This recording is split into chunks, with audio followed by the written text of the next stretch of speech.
บัตรเลือกตั้งสมาชิกสภาผู้แทนราษฎรและการออกเสียงประชามติพุทธศักราช 2569 ณ ที่ทำการไปรษณีย์ไทยสำนักงานใหญ่เพื่อเป็นสถานที่ปฏิบัติงานและติดตามสถานการณ์การขนส่งตลอด 24 ชั่วโมงนอกจากนี้ได้เตรียมความพร้อมด้านบุคลากรยานพาหนะสถานที่และเทคโนโลยีเพื่อรองรับการขนส่งบัตรเลือกตั้งโดยมีการระดมเจ้าหน้าที่ปฏิบัติงานตลอด 24 ชั่วโมงรถขนส่งรวมกว่า 600 เที่ยวไปยัง 400 เขตเลือกตั้งทั่วประเทศรวมถึงการขนส่งบัตรเลือกตั้งล่วงหน้านอกราชอาณาจักรไปยังปลายทางที่มีคนไทยพำนักทั่วโลกขณะเดียวกันไปรษณีย์ไทยได้เตรียมระบบขนส่งภาคพื้นเพื่อรองรับการเลือกตั้งล่วงหน้าในประเทศครอบคลุมทั้ง 77 จังหวัดและหลังจากเสร็จสิ้นการเลือกตั้งล่วงหน้าจะเร่งลำเลียงบัตรเลือกตั้งที่ลงคะแนนแล้วจากทั้งในและนอกเขตเลือกตั้งกลับเข้าสู่กระบวนการคัดแยกและส่งมอบให้กกต.โดยระดมเจ้าหน้าที่ปฏิบัติงานตลอด 24 ชั่วโมงใช้รถขนส่งไม่น้อยกว่า 600 เที่ยวเพื่อให้บัตรเลือกตั้งทุกใบถูกส่งถึงปลายทางอย่างถูกต้องปลอดภัยและทันตามกรอบเวลาที่กฎหมายกำหนดนันนภาแสนตุ้มรายงานแสนอาลัยสมเด็จพระพันปีหลวงไทยทั้งปวงหมองหม่นก่นร่ำให้พระผู้เสด็จสู่ฟ้าสวรรคาลัยแนบดวงใจตามพระบาททุกชาติภพปวงประชาน้อมสำนึกในพระมหากรุณาธิคุณเป็นล้นพ้นอันหาที่สุดมิได้ข้าพระพุทธเจ้าคณะผู้บริหารข้าราชการและเจ้าหน้าที่สถานีวิทยุกระจายเสียงแห่งประเทศไทยกรมประชาสัมพันธ์เลือกตั้งทั้งทีต้องไม่ให้พลาด3 สี3 บัตรเข้าใจให้ครบก่อนเข้าคูหาสีเขียวเอาไว้เลือกตั้งสสแบบแบ่งเขตสีชมพูเอาไว้เลือกพรรคเลือกนโยบายที่คุณชอบและสีเหลืองเอาไว้ออกเสียงประชามติ1 เสียงของคุณมีความหมายต่อประเทศจำสีให้ได้ใช้สิทธิ์ให้ครบ8 กุมภาพันธ์นี้ออกไปใช้สิทธิ์พร้อมกันอนาคตไทยเริ่มจากการเลือกของคุณต่อไปเป็นข่าวต่างประเทศสำนักข่าวต่างประเทศรายงานโดยอ้างการเปิดเผยของประธานาธิบดีโดนัลด์ทรัมป์ผู้นำสหรัฐระหว่างการให้สัมภาษณ์กับสถานีโทรทัศน์ Fox News ของสหรัฐเมื่อวันพฤหัสบดีที่ผ่านมาตามเวลาท้องถิ่นที่ระบุว่าเขามีแผนจะพบหารือกับนางมาเรียคอริน่ามาชาโดแกนนำฝ่ายค้านเวเนซุเอลาและผู้ได้รับรางวัลโนเบลสาขาสันติภาพปีล่าสุดซึ่งจะเดินทางมายังกรุงวอชิงตันดีซีของสหรัฐสัปดาห์หน้าประธานาธิบดีทรัมป์ยังกล่าวเพิ่มเติมว่าสหรัฐต้องสร้างเวเนซุเอลาขึ้นมาใหม่และรัฐบาลเวเนซุเอลาซึ่งปัจจุบันนำโดยนางเดลซีโรดริเกสประธานาธิบดีรักษาการจึงยังไม่สามารถจัดการเลือกตั้งทั่วไปได้ความเคลื่อนไหวดังกล่าวจะถือเป็นการพบกันครั้งแรกของประธานาธิบดีทรัมป์กับนางมาชาโดและเกิดขึ้นหลังจากสหรัฐเปิดปฏิบัติการโจมตีเวเนซุเอลาและจับกุมตัวประธานาธิบดีนิโคลัสมาดูโรผู้นำเวเนซุเอลามาดำเนินคดีในสหรัฐสำนักข่าว AFP รายงานโดยอ้างแถลงการของเจ้าหน้าที่ตำรวจยูเครนในวันนี้ที่ระบุว่ารัสเซียเปิดปฏิบัติการโจมตีทางอากาศด้วยขีปนาวุธความเร็วเหนือเสียงที่มีความเร็วประมาณ 13,000 กิโลเมตรต่อชั่วโมงโดยมุ่งเป้าไปที่โครงสร้างพื้นฐานพลเรือนในหลายพื้นที่ทั่วกรุงเคียฟเมืองหลวงของยูเครนซึ่งส่งผลให้มีผู้เสียชีวิตอย่างน้อย4 รายและบาดเจ็บราว24 รายในจำนวนนี้เป็นเจ้าหน้าที่กู้ภัยและเจ้าหน้าที่ตำรวจที่เข้าไปช่วยเหลือประชาชนในพื้นที่ดังกล่าว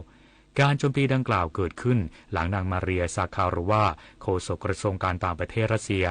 ออกแถลงการคัดค้านการประจำการของกองกำลังต่างชาติในยูเครนพร้อมระบุว่ากองกำลังเหล่านี้อาจกลายเป็นเป้าหมายทางทหารโดยชอบธรรมที่กองทัพรัสเซียสามารถโจมตีได้พร้อมประณามยูเครนสหรัฐและพันธมิตรยุโรปที่เห็นชอบแผนการดังกล่าวเกณฑ์อะไรที่จะบอกเราได้ว่านี่คือเฟกนิวส์อย่าตื่นตูมกับหัวข้อข่าวที่น่าตื่นเต้นการพาดหัวลวงให้คลิกใช้คำที่มีรูปให้ชวนสงสัยทั้งที่เนื้อหาอาจจะไม่มีอะไรเลยอย่าใช้อคติส่วนตัวในการเสพข่าวเช็คช่วงเวลาเกิดเหตุให้ชัวร์ไม่ควรเชื่อข่าวที่ไม่มีข้อมูลหลักฐานอ้างอิงประกอบการพาดหัวชวนให้เข้าใจผิดเพื่อเรียกร้องความสนใจให้คนแชร์กันเยอะๆเรื่องเฟกที่เรารู้เท่าทันก็นับว่าเป็นการใช้สื่ออย่างสร้างสรรค์ธรรมะเพื่อชีวิตวันนี้เสนอเรื่องความไม่เที่ยงโดยพระธรรมวชิระเมธีเลิกพยศลดมานะละความร้อนถอนความเมาบรรเทาความหลงแล้วก็ปลงให้เป็นวันนี้รุ่งพรุ่งนี้ร่วงดวงไม่แน่วันนี้แย่พรุ่งนี้ยังกลับดังได้วันนี้เด่นพ พรุ่งนี้ดับกลับเปลี่ยนไปโปรดจำไว้ทุกชีวิตอนิจจังตัวอาตมาภาพเองแม้จะบวชเป็นบรรพชิตก็ตามญาติโยมผู้สนใจในการฟังธรรมะทุกท่านก็ตามล้วนแล้วแต่เราจะต้องยืนอยู่บนความไม่เที่ยงยืนอยู่บนความที่เป็นทุกข์และยืนอยู่บนความที่เป็นของไม่ใช่ตนด้วยกันทั้งนั้นใครจะถูกหนามแหลมของกิเลสตัณหาราคะอุปาทานทิ่มแทงมากก็ถือว่ามีสติน้อยผู้ที่มีสติมากก็จะหลบหนามอันแหลมคมให้มาบาดมาเบียดเบียนบีทาผิวหนังได้มากกว่าคนที่ไม่มีสติได้เวลาน้องๆหนูๆออกมาร่วมสร้างจิตสำนึกความเป็นไทยใส่ใจสิ่งแวดล้อมพร้อมเปิดมุมมองสู่โลกยุคใหม่กับกิจกรรมวันเด็กแห่งชาติประจำปี 2569 ภายใต้คำขวัญรักชาติไทยใส่ใจโลกสนุกสนานเพลิดเพลินไปกับเกมความรู้นิทรรศการและกิจกรรมอื่นๆอีกมากมายเสาร์ที่ 10 มกราคมนี้ในงานวันเด็กแห่งชาติพร้อมกันทั่วประเทศป่าไม้เป็นทรัพยากรที่สำคัญของส่วนรวมซึ่งทุกคนมีส่วนได้รับประโยชน์ร่วมกันการดูแลรักษาป่าไม้จึงไม่ใช่ความรับผิดชอบของผู้หนึ่งผู้ใดโดยเฉพาะแต่เป็นความรับผิดชอบร่วมกันของทุกคนในชาติพระบรมราโชวาทพระบาทสมเด็จพระเจ้าอยู่หัวจบข่าวคณิษฐาลือสัตย์บรรณาธิการข่าวสุภชรินทร์โพทองนาคและยุทธพรบานเย็นอ่าน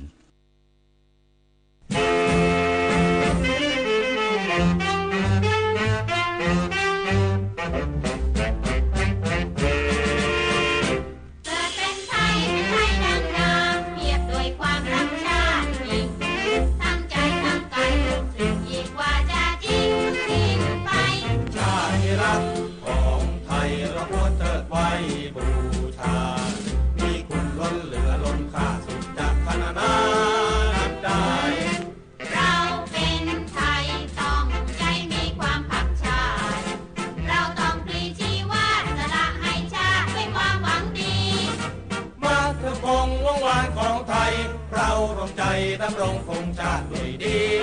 รักชาติเรานี้ยิ่งชีเกิดเป็นไทยเป็นไทยดังงามเทียบด้วยความรักชาติยิ่ง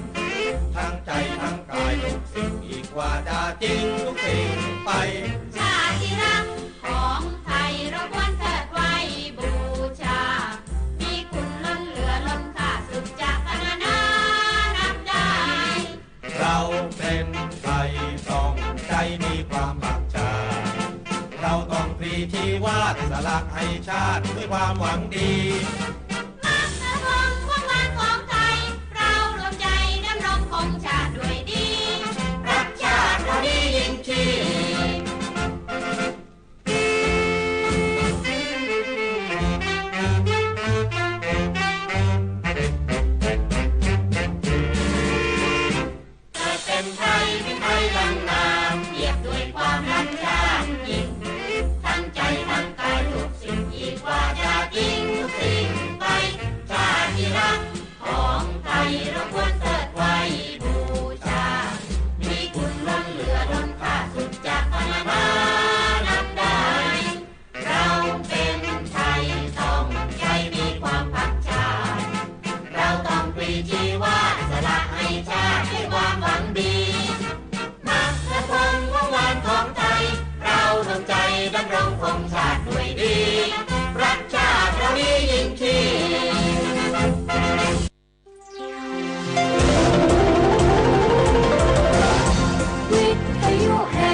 สถานีวิทยุกระจายเสียงแห่งประเทศไทยจังหวัดเชียงใหม่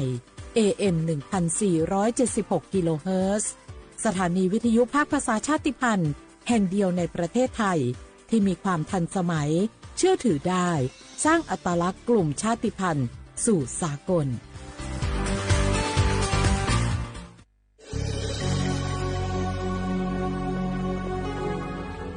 เกิดเป็นคนไทยเติบโตบนผืนแผ่นดินไทยจงภูมิใจในความเป็นไทยชาติไทยเรานั้นนับเป็นชาติที่มีความเป็นมาเก่าแก่ยาวนานเรามีภาษา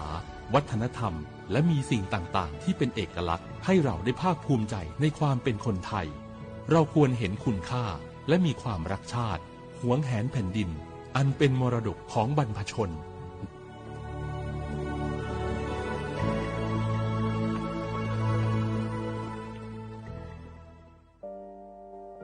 งาฮือละหุยาชอเจทอกาไทยมีกือเวจอมอออีโลอาสะและไกเปวิทัปปาตองาฮือนิมาลูจาวิโยงาฮือมีเวออีโลแลมีจอมอเวอปาโลเกโลมุนอมาโคโลโกอิเปวิโยงาฮือเตกาเลเลกา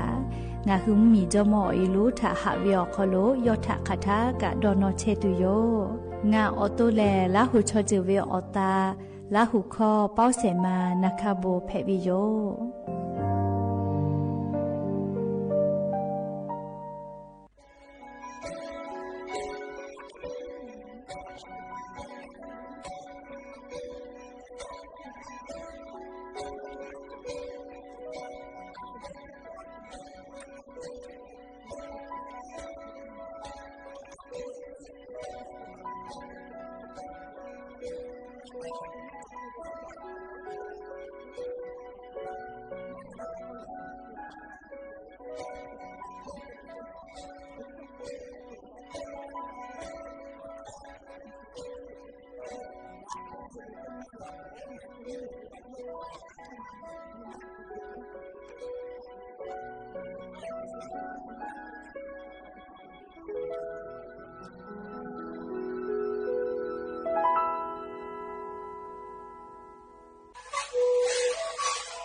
ชีวิตคือหนูคือยาแก้เชื้อดีออกข้าวเชื้อ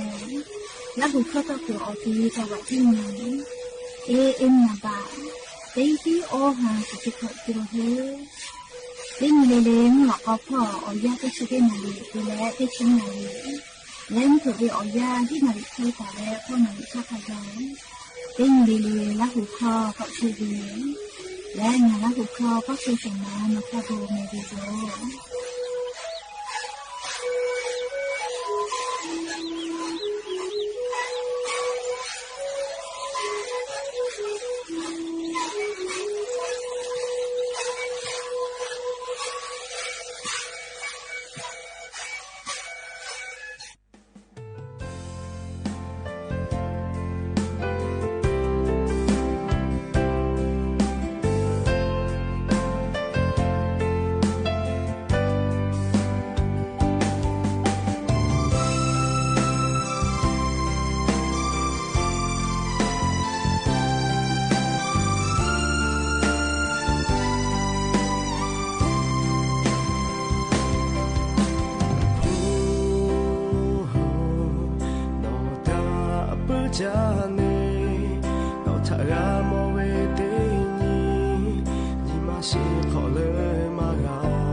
ใจ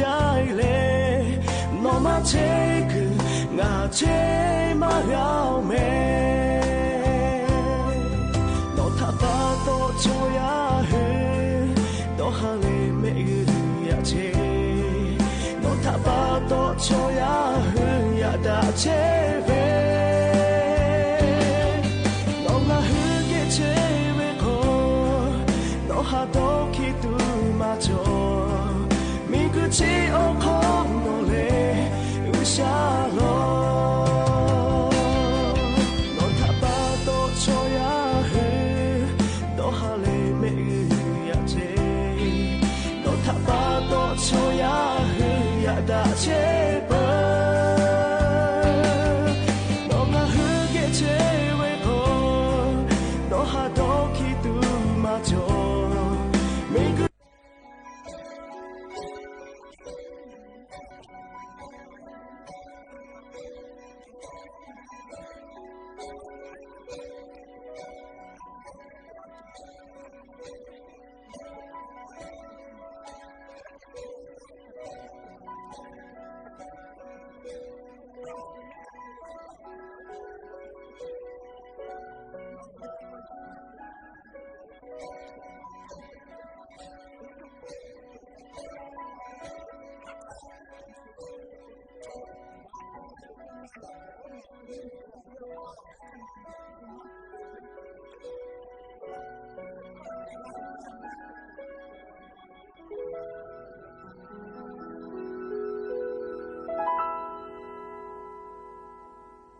ชิโอโค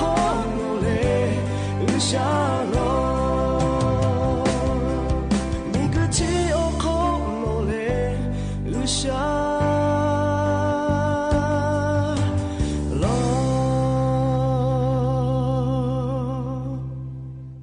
อบุจาวิโยอยากไปหาติปอทอกาดะจาวิอญอยาเชอคอโลงาคือติปอกกะมีลาเลอเชป้าป้าโดเชตาวิอวิอญีลาหุยาติภาเกอติแกไรกาอบุดะเจ้าคอโลกะพูกะมอดะเลออข้อกะกอกะดะกิเชวิทัปตออลอเปอติกาเลเลทะตะอุยอยาวิอคอโลลาเซจาเลอไรกาอบุดะเจ้าคอโลหะอยู่ลาวิโยแมหาวิอวิอญีระหุยาข้าพ่อเชพ่อโดเชตาวิข้าคิเพเชลีนาติกาเลทอกะจาแม่ดอแม่ซุแม่กาแม่ฮาเลดอซาเชอลีนาจุเดเจวิอยากะอเจ้ายาปีปาเลติคือกอติคือกะจะให้เพเชวิทัปตองะคือติกาเลลิกาอเจ้ายาคาสเพตอลาวิอานาอากอติพัทธานี่คือตอดะเลอปูกากะกิตูจาวิดอวิเชวิจอวิเตเจลิลิพอกาอายิติเลอาชุยอตุยอยากะทะกะเดนหาซาดักอิสิแม่และยันยูเวอยาคอโรทอเจติซอคอโลแลซึปงานกับปุวิโยนาลีออยาเนียวฮาปูไกวิกะไวจาเมลินเสเลยันยีแลเลติฮาปาจันวริฮาปานีฮีนีเชขอคอโลกาฮาปาสกอนีเกาลอยะนีแลทอหลันเพวิโยและจะขอทอกานีฮีนีเชขอมุขอเพวิโยฮาวิอวิญญาณหุยาติเผาเตฮาเลเลเวียาฮินาริควายตาเลอก็นาริทักไกเตฮาเลเลงาฮืราหุคอไรกาอบุดะเจ้าคอโลตอกไอเชวิโยวิทยุเรดิโอ AM เตฮิโอฮาสจิคอกิโลเฮิรตซ์ติไลพองาฮืราหุคอไรกาอบุดะเจ้าตอกไอเชอแม่เวตาเลกันยิพอติพ่อ Facebook Fan Page สวทเชียงใหม่ AM 1476พอกาไลฟ์สดติตอกไอเชอวิญญาณหุยาติพาลุลาและกากาหมวิทยาท่าอชอปะทะแปะปีแผะวิโยติกาติไลค์ติกาติแชร์ติกาติคอมเมนต์กดไลค์กดแชร์ติและนี่คือละหุชเจทาโอกาปิดักไอแผะวิโยแล้วอย่าเพิ่งหาวิโอยาวคโรทอกะยูเวลาตาวิซาตาอลอติภากะไลรอยูเวลาตาวิโยแม่อลอเปติลอติเกยูเวลาแลกาดะเจดะไกตเวแลมุกะมหอพอจาดะวิซาตาอลอติภาทาอลองะคือติเกยูเวลาแลกาดะเจดะไกติโยแม่จุยจอปากรมมุตุนิยมวิทยาพ่อยุหัวลอซาตาติภาปีตอลาตาเวงาคือไทมิงกอคโลกันยูเวติยาทาอะโลจะได้สอคโลเลเตญาเกเตนิงกอและ กาลาวิเคลีเกก็มาเกแล้วเวียเนี่ยละหุยาติผักเกอลัวนี่ซ้อแม่กะเจ้าโดวิแม่ลีมาฮิฮิลอแม่ยาซ้อนะลอแม่ลียาซ้อนะลอแม่ติปอกกอเลกะจาวีเลียนซ้อแกกอกาวิยาซ้อนะแกกอกาวิซ้อนะจอฮิจิแม่ลีเราก็จีจะปากรมจุนิยมวิทยาพ่อยูฮือซาตาปิลาเกตาวิแลในหือไทมิงก็ขอโลให้ปามิงคือพ่อลาเชก็ฮอติต่ออนาพ่อเวมุกาวิมุฮอกมาลุเตดีมืดเชเวลาแล้วนี่คือไทมิงก็ขอโลมือหลุลาวิเจและเลียมกำหอกมาหลุลามาวิเชนี่คือแทมเหมียวนาติต่อพ่อเจก็มาจะดับปตอลีนี่คือแทมเหมียวนาติต่อพ่อแล้วเรียชดิสอขอโลนิเวติยาธานาเลีไลพอกะกูจาวิทากามวิโยเรียวิโอเนี่ยละหุยาติภาเกลใครเพชเชเลยนะเรียกค่ะใครเพชเชกันนะติแกชเป้าวิโอรอซาตาอยู่เวลาแล้วกาลาเพวิโยคอมหลอนะกอตีคอคู่หลอคู่พ่อกะกูจาเลจือกะกาวิจิแมเรียมุสเตนะแล้วก็จือกาวิกาอังคอยคลีพื้นเลยเพวิจิเล่เฮกงาคือเขาหลอกคู่พ่อเลยกะกูจาแต่โยมุซ่อมผุหลอกก็แลเยบาพ่อกะต่อยมาเกาจีอาบุญยคุกกะมาเลยจีเสคุทุกกอลินยคุมาเลยหลอกกันนะเรียกเขาก็หลอกคู่พ่อกะกูจาจีคอสามมุกสามมุหอกอมาติผาจอเวเรียกก็กะวิเจติมาให้กูเวก็มาอย่าสนาวิอยักคือดอมาเจอหลอกกะอลูเชียมากะลิจิไม่วิอเขาโลกะจะดอนยก็แลเขาก็หลอกคู่พ่อเลยกะกูจะให้แม่มือเขาพ่อกะจะเคต่อเก้าก็แลเรียเขาก็หลอกคู่พ่อเลยกะกูจะเคตุยอยากวิอเนี่ยละหุยาลิชเป้าหรือเชตาวิกาออตุคาเดหาสะแม่อยากอย่าสนาวิอยำกับวิอเศร้าเขาภูมิติผาเจ้ายันสาเรียกเคต่อกะเวคักให้ไม่ยะลาเวเลนาเล่เจ้ายันสาเรียสนาวิอยาลิมกับวิอเศร้าเขาภูมิติผาเตตาเลนิองศาก็ย่อยะลาวิเจก็มาวิอเนี่ยละหุยาติผาโลเรียกะปุจาแม่ญาณิเวทยาธาเตปอกก็ย่อยะลาเหวิเจเล่มกับวิอเศร้าเขาภูมิติผาเฮกว่านิเวทยาธาไล่พอกะกะกูเห็นเราแม่ลีอยากสนาวิอยาคอมเรานะกอตีพ่อแลลูอย่าซ่อนซอเกกะเวกูกะกูมาหิวความภูมิเตตาเลเตเชองศาขะไกยะลาวิจิก็มาขอคุณหลอกคุณพ่อไอ้ปทุยาซ่อนเลยกะกูจะเมอีกะกะทมาเกาเฮเลจะเคติกาละก็ติจ้าติเลวิกะบอจะก็มาอีกะกูเวียมาทอกะเวเลเตองศาตาเลติชะขะไกแต่กะวิจิเมคอมหลอนะกอติยาซ่อนนาวิอยาเฮกว่างะหึมือเขาพ่อกะเลกะจะดอวิชอลิยาซ่อนนาชอกอตาเลติชอองศาแต่กะวิจิลัวปุเลมาวุโกเชมาเกาลียาซ่อเชลีกอวิเมกะกูเวเลียววิอเนี่ยละหุยาติภาเกลไขเพกะอลอซาตาติภากะดะเจดะแม่เลกะดะเจดะแม่เลียววิอเนี่ยละหุยาเฉเป้ากะเคก็ซอติชุนยะขะไกเจก็มาเคติกะไกตุเวนะเวก็ติชติญะขอนอลก็แลอาจจะก็แลตาลาตุโยจิแค่ก็จะขอป้อเชติคือกะกะเลติคือก่อนเลตาลาปุเวติคือติยาปีปาเชวิทาปตอแค่แม่เลจะขอป้อเฮก็วิอเนี่ยละหุยาติกะลิเลกะลิอาชุยอตุคะเดญะหะซะแม่งะคือละหุยาไลคะก็เวขอต้อยลาโยเจเลขอปุยลาโยเจแม่ขอซึ่งนี่รู้ละถ้าชอลิงอ่ะคือขอเจตีเวขอเสพาตาเวนะแต่พอขอต่อยละก็แต่พอขอเจก็อยู่บาวิแม่เรียกขอเจก็อยู่ต่อเวนะทีวีจอก็บาวิเรียกขอเจก็อยู่ต่อเวเรียกก็ไล่ขาลก็ชนิดซื้อปุ่นขอนี่ละก็ขอต่อเอวีเจเรียกก็ติกากาลก็ขอเจจ้าเวติกากาลก็เรียติชนี่ติจอขะไกจ้าเวเลขอรู้ขอหน่อยก็เวเลขอจ้าเวอรอชกาอยู่คือวิเก้ารอนะเรียงคือละหูวิเก้ารอก็รู้นะอุทาเจก็มาทาเวเลงาคือละหูยาเชกอตีนะเรียงมีสุสะแล้วมาบ่อยวิเจก็มาแต่แล้วขับปัจจลิมาบ่ไกปุวิเจแต่ขัดติลอกาเคก็ยามีมาติลัวนะเรียกขอจ้าเวอยากากาฮอขับปามาบ่แกวิมากกอลาวิทับปตอยามีมาติหมูชกาเรียอยากกาลาเลมาลอนะขอจ้าไกเวเรียกขอจ้าปูแล้วขับปากกอลาวิเจ เรียกแต่แล้วติปอฮอกขะขอจ้าวิจิยามีขอเตแล้วฮอกขะขอเตวินะเฮกว่าอุท่าแต่เราก็ติชนินี่จ้าวิเลติจอเลยเฮกว่าจะบุชออาจจะก็อยู่ยอลาเลยคนติรู้ว่าก็มาฮอกขะเสเลยยามีเสนี่ฮอกขะเสนี่เลยยาคติกาเลติกาติวิกามาสุดาเลยงาคือเชกอติโยคะอาสาติคามาสุดาวิทัปโตเลยมาสุดาวิโยเชกางาคือเราชมข้อติพาเก้ารอใครมาลาตาวินาเลวช่วยท่างคือลาหุยาเกียวนะเชกอติติพาเลงคือลาหุยาเกียวเชกอติติพาช่วยท่าโลโกเลเชเบคลิมาเชซาเมเลช่วยท่าวิอยาคลัวมาติเลโกโกช่วยท่าจอมาโบเวเลมาโบวิทัปโตเชมาซาเลเชมาซาวิทัปโตงคือเจ้ายากาเลขอจ้าหาจ้าวิอามาติกะนะเลดอวิเคลียจอมาติกาเลเพลาคือฮอกขะขอยามีขอก็วิจเวลาวิจิแต่ก็เลยงาคือลาหุยาทาเกามาลาวิโยแม่ฮาวิเนี่ยลาหุยาติเผาตาลูปีแม่จะได้สึ่นทาติชตินีเลสึ่นทาจอวิมุซอหินาลิตาเลมเพเลงานนาริทักกาเลวิเนี่ยลาหุยาติพาโนคืออปตเลเคอปตเจติแม่เลเทศบาติผ่าเราก็มาลือลีเมมาเกลีจะได้ซื้อเปิดขอเนี่ยอปตเคอคอโลเจติแมวเราก็นายกอปตและสมาชิกสภาอปตลือเวเลเตกกว่าวิญญาณละหุยาติผ่าจะได้ซื้อเราก็มุสนาเลมุสนาฮินาลิตาเลเลมุสนาฮินาลิตาแล้วมันเผื่อเปล่างานนาริขกายลีโนคือเช็คก่อเตียวคอโลเมกือก่อเตียวคอโลแม่คเดจักเกลิเมกือวิเชแลงาหุมมียาติกาวิกาเพวิโยดาวิอหัวนาลือกาวิติยาทางาหุมมีอคอโลกะดาละอืลามลาไกวิโยยาคามาดาวิอหัวนากาวิโลโกเลงาหุมมียาตุคาเว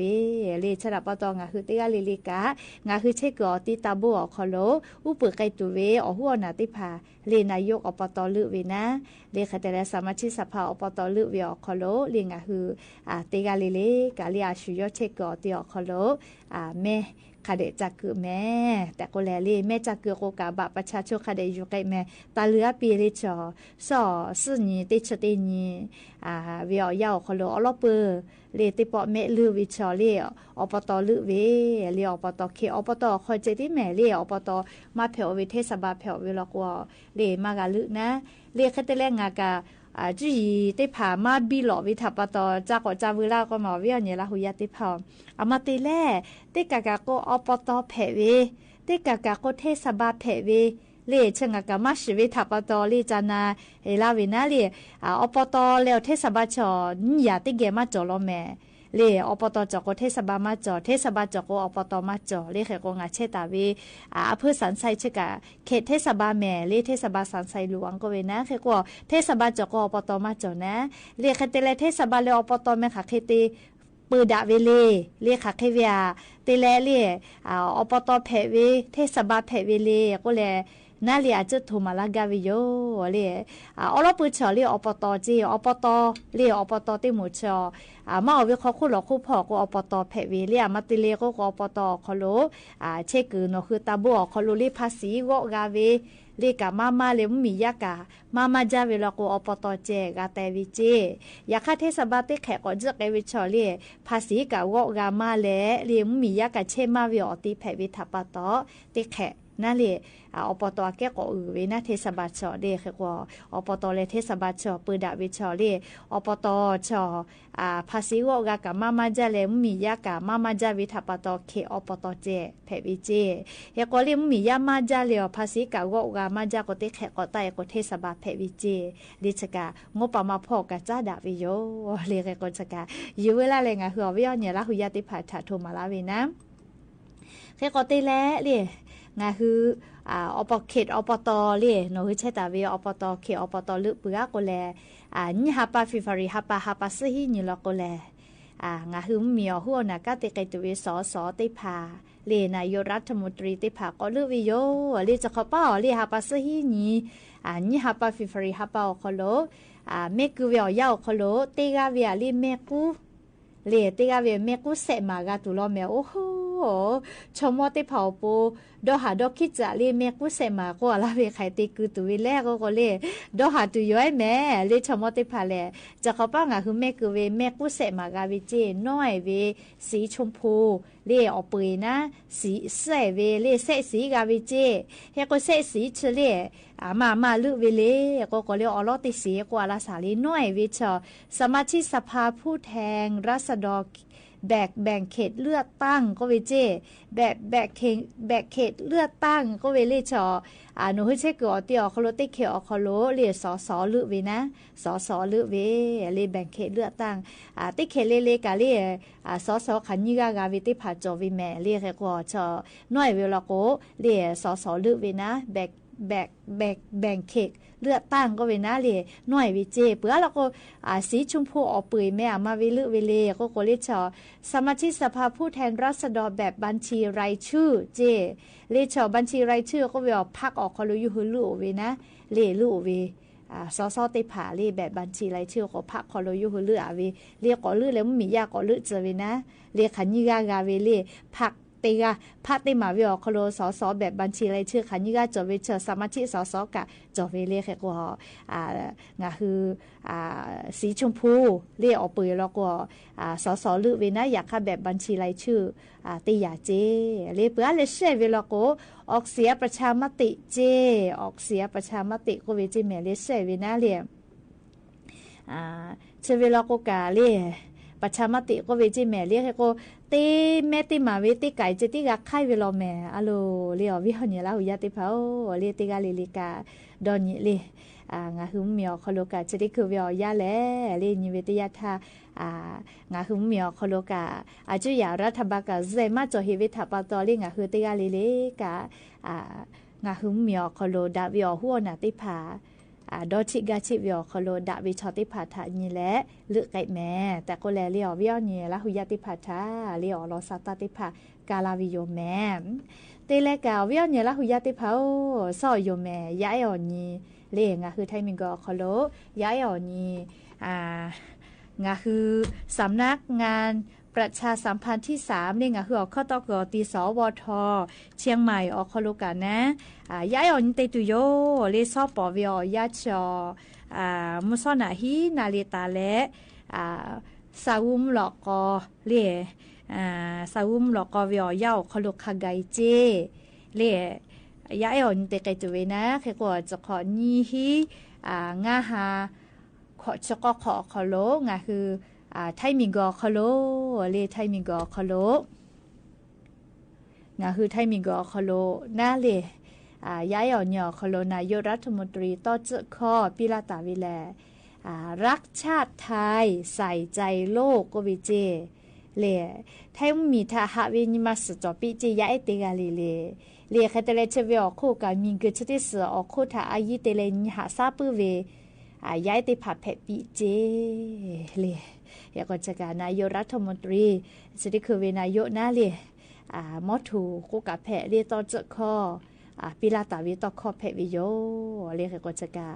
อยู่เวลาแล้ววิอเนี่ยแล้วหุยาติผัดถาโทมาลาเวเนี่ยคือไทมิงกอคโลแลย้ายด้วยติผัดถาอายีคะแดติปีแลยานิเวย้ายแลตินิลโกเลยชมอติผาแพกไอตุวิทาปะตอเลยย้ายตัวไอติผาถาอายีคะแดติปีวิทากามอวิโยแม่เรียวิอเนี่ยละหุยาติเผาเรียกว่างาคืออปอยติผากะจะได้สลอกงาคือจิใหม่อคโลเจติกาลิย้ายออนี่ไลกะติวิแมววิอเนี่ยละหุยาติเผางาคือข้อตอกกะติเรียจะปุยคือก็บีกะเรียเซ็นทรัลแอร์พอร์ตเซ็นทรัลเฟสกะเรียเอาปจเทศบาลเรียคะขอกะจอตุโยยก็ย้ายติผาถาอายีคะเดเตแลเรียยาปยามีทากะคะเดสกุปิแม่ย้ายทาเจติแม่เรียในหัวปอยกอติแกกุตุลาเวติยือละก็วิหเนี่ยละหุยาติเผาในคือเกมักไกกาเราก็มายากะเคเกลอแม่เรียยก็ย้ายทาเจติลอเรียในหัวปอยติผายากยอติแกกะเชติแกกะฮาเลเวเรียกก็จะกะยานี่เวียาวเขาลงคือเวียเนี่ยละหุยาติผาถ้าหน้าเรียซอปอเราก็ย้ายออนจอเวงาคือเขาต้องก็เตียวกะยาปยามีถ้าสิเวลาเลจักกุละเลละสอติผากะไลเจไลอยากกูเฮแต่วิโยเลย้ายด้วยติผา ลาเวียปีไกตุนะจัตุขอนุตาเลลาสอติภากะกูเฮตาวิโยแมสาเลือเลกาจุยารัฐบาลลอกกาลีทำเนี่ยรัฐบาลก็เวนะเลชติภาลอกกางาคือโยคือเย่พอเลยย้ายติภาทาเลลุยเลจะกึยจะเวเลยอาจุยารัฐบาลสนากติกอเตียวกะย้ายติภาทายิมิพอเลยจะกึลาจะวิเจเลจะกะนาลิงอ่ะคือไทมิงก็เขาเลยจะขอวิอยาย้ายอ่อนนี่แต่ไกตัววิอลอกะอยู่เวลาแล้วเลยจะเกชลากะลาวิโยแม่จ้าเลยกะเชซาจะซาพ่อวิกะอาจจะกอกษาเอาวิอเนี่ยละหุยาติเผาอะโหลเชื่อเบอร์วิอยาวเขาโลแม่ก็ดูจ้าเลยอานาบุติภากะชอยาเกียวละอยากะติแปลาเวแต่โกชติคือเลยจะแย่นาจะแย่ลัวนาชื่อผู้วิเจเลชดิภากะกะที่กอลาเลเปลาเชอจิแม่เฮกงะฮือติกาลิลิกาชดิเจชอจ่อยาติคือติยาปีปาเวติปอตาเลวุสลอกกะเลอามีก็ตุเวแม่ติพามีข้อตุกือเวติพาลอกเวมากะตุเลหมอทอกะเยเวมุคอนามาเดเลมาปาเวน้ำนามาเครื่องมาปาเวมุคอนามาเดนะเวเลก็มาดาเวมุคอซาจิมือดูเอเนี่ยคือซาหัวเชเวมุหอซาอคอลคาบีไกวิโยแม่สัญญหมอลาก็แม่สัญญมาหมอเลเฉลค่าฝุ่น PM 2.5 ก็เวเลเฮก็แม่สัญญมาหมอยาค่ากะก็ตุจอเวเลมาดาเวมขอซาจิมือดูค่าฝุ่น PM จะได้ผ่าซาหัวคือมาวิทยาทาอเชปุขอโลมาลีอนาติภากะแพกไกลาวิเจจะแย่นาแม่แพ้อุกูมืออุกูนาวิจะได้ผ่าแพกไกปื้อวิแม่เลขกงอ่ะคือจาวาจิใหม่เลยอามีมากะทุกก็เลยฮาวิอนี่รู้เราฮาปัสตินีJanuary ฮาปาตาวิลาเลเลียงาฮาปาเซชตินีค่ะไกงาคือจาวาจิใหม่อคอลอามีมากะตุจิแม่ตุเวลาก็เลยอยู่กาวิทยาทาเลคอพิจอวิจิแม่เลมมีเวอเลียวค่ะกฎหมายแต่ตาวิคัสอายีเตไกตุโยเจแต่ก็แลงาคือเวียวเนี่ยละหุยาติพัทธาอลอสาตาติภาอยู่เวลาและจะเกชลากาลาวิโยแมมและอย่าปึฮาติปอทอกาชลากาลาตุเวอลอสาตาติภาจะไกไม่จะได้โยแม่ลุลาและกากาพนาเลอออกาปิลาเชเวติกาเลเลกาอบูจาแม่ติกาเลเลซแม่กาแม่เชซาจอซาฮาเลดอซาปีอบูจา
สถานีวิทยุกระจายเสียงแห่งประเทศไทยจังหวัดเชียงใหม่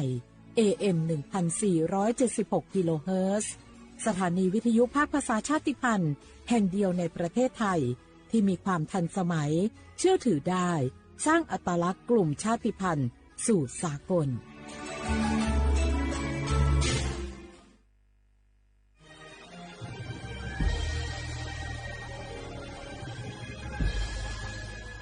เกิดเป็นคนไทยเติบโตบนผืนแผ่นดินไทยจงภูมิใจในความเป็นไทยชาติไทยเรานั้นนับเป็นชาติที่มีความเป็นมาเก่าแก่ยาวนานเรามีภาษาวัฒนธรรมและมีสิ่งต่างๆที่เป็นเอกลักษณ์ให้เราได้ภาคภูมิใจในความเป็นคนไทยเราควรเห็นคุณค่าและมีความรักชาติหวงแหนแผ่นดินอันเป็นมรดกของบรรพชน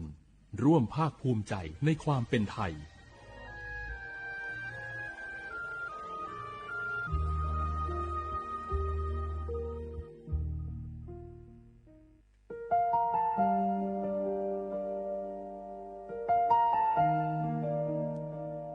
ขอน้อมเกล้าถวายอาลัย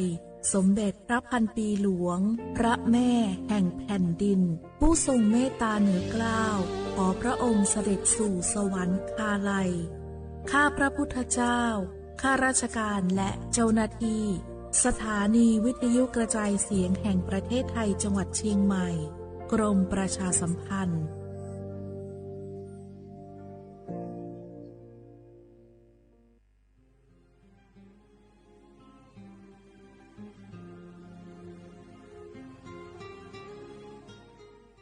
This is a moment of profound grief for the Kingdom of Thailand. We, the collective voices of Radio Thailand Chiang Mai, join the Thai nation in mourning the passing of our beloved Queen Martha, Her Majesty Queen Sirikit. Her life was a testament to the unwavering service, grace, and deep love for the Thai people. Our humble condolences and thoughts are with His Majesty the King, the royal family, and all the Thai people during this deeply sorrowful time. We will remember her forever.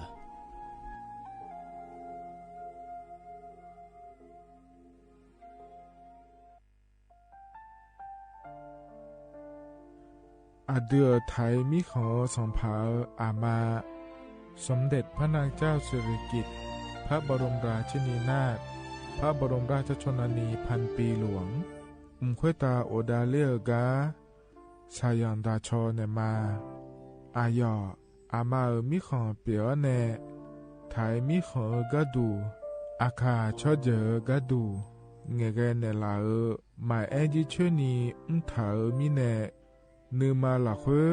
มาเงเลชญาเธอมิเนอาดูมาโยหานาลูอายองเนเกเนโยเยบอเนมาอีนอายอมาโดอาดูเนโกเอียเนควยตาโอดาเลมิเนนือมาเนสาวเนวอโจโจเรญาอาดูมาโยหานาลูอายองนือมาละเขยอจอนาลูเนเกเนโยเยบอชอเนมางามาอาเขาชดเจอโยกานาลู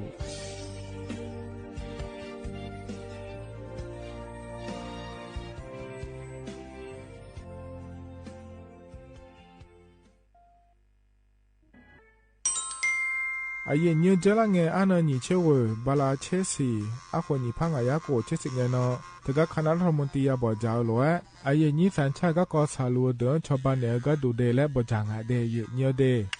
เธอก็ย่อมมาตรา17แห่งพระราชบัญญัติคนเข้าเมืองพศ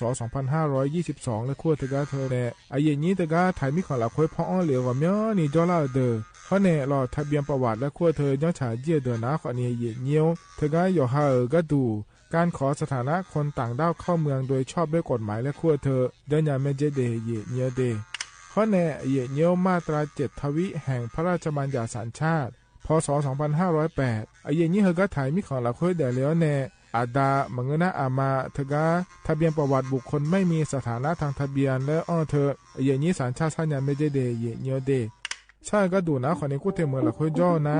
ท ทกาสำนักบริหารการทะเบียนกรมการปกครองและคุกาชัญญาไม่เดยมเมยอหลักเพื่อนะเยเนียวทกาในอำเภอโยฮันเนโจดัวรอราชการอายามหลักเพื่ออันนีเชวบาลาโกซีอาคนนีพังอายาโกเชวขวงเกนีเดเยเนียว HIV 那个阿莫走的后，肉诶那的好，所波所错那个拉萨皮好呢哦，错把呢咩？那几年嘞，女汉门牌热的，有好把汤用那个喜吃好呢大，不咋哩呢咩？女บริการอา家好拉萨呢咩？喜吃好呢 HIV 阿莫乌那。ชดเชยตัวนักก็อามอจำยาวยากาบิวตามาเบียเจนี่ลาสาวเมชิจาละคุยซีมาบิโกยากาขอบิวเมไวรัสตับอักเสบซีมาวันโรคมายากาบิโอบิจาวเมสิญญาเจมน่าสปสชติซุ่มจำยอสปสชเขตหนึ่งเชียงใหม่นากาจำยองาซุ่มยี่เยงาซุ่มงาปโยดามโอเดนากาตีโกจำยอนึมานักนาลูเดนักเตซุมนี่ซุมโยกานาลูก็ดูไม่ได้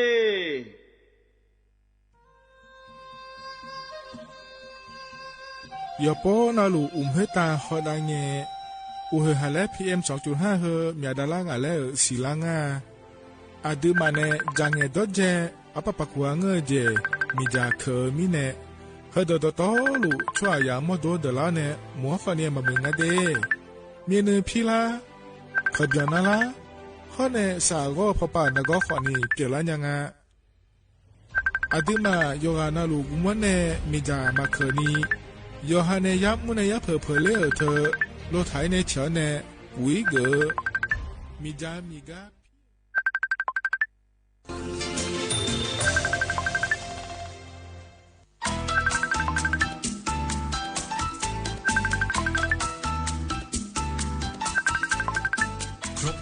ด้วยสาระข่าวสารและความบันเทิงติดตามได้ในรายการสาระสารพัดสถานีวิทยุกระจายเสียงแห่งประเทศไทยกรมประชาสัมพันธ์โดยจิตตินันท์ตั้งประเสริฐ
สวัสดีค่ะ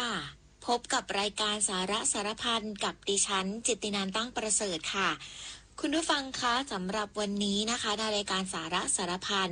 มินก็มีเรื่องราวของมัทฉะซึ่งในปี 2025 นี้นะคะทุกท่านก็จะได้ยินคำว่าเพียวมัทฉะเนี่ยมากขึ้นเพราะได้กลายเป็นหนึ่งในเทรนด์สุขภาพที่ได้รับความนิยมสูงสุดทั่วโลกเลยนะคะ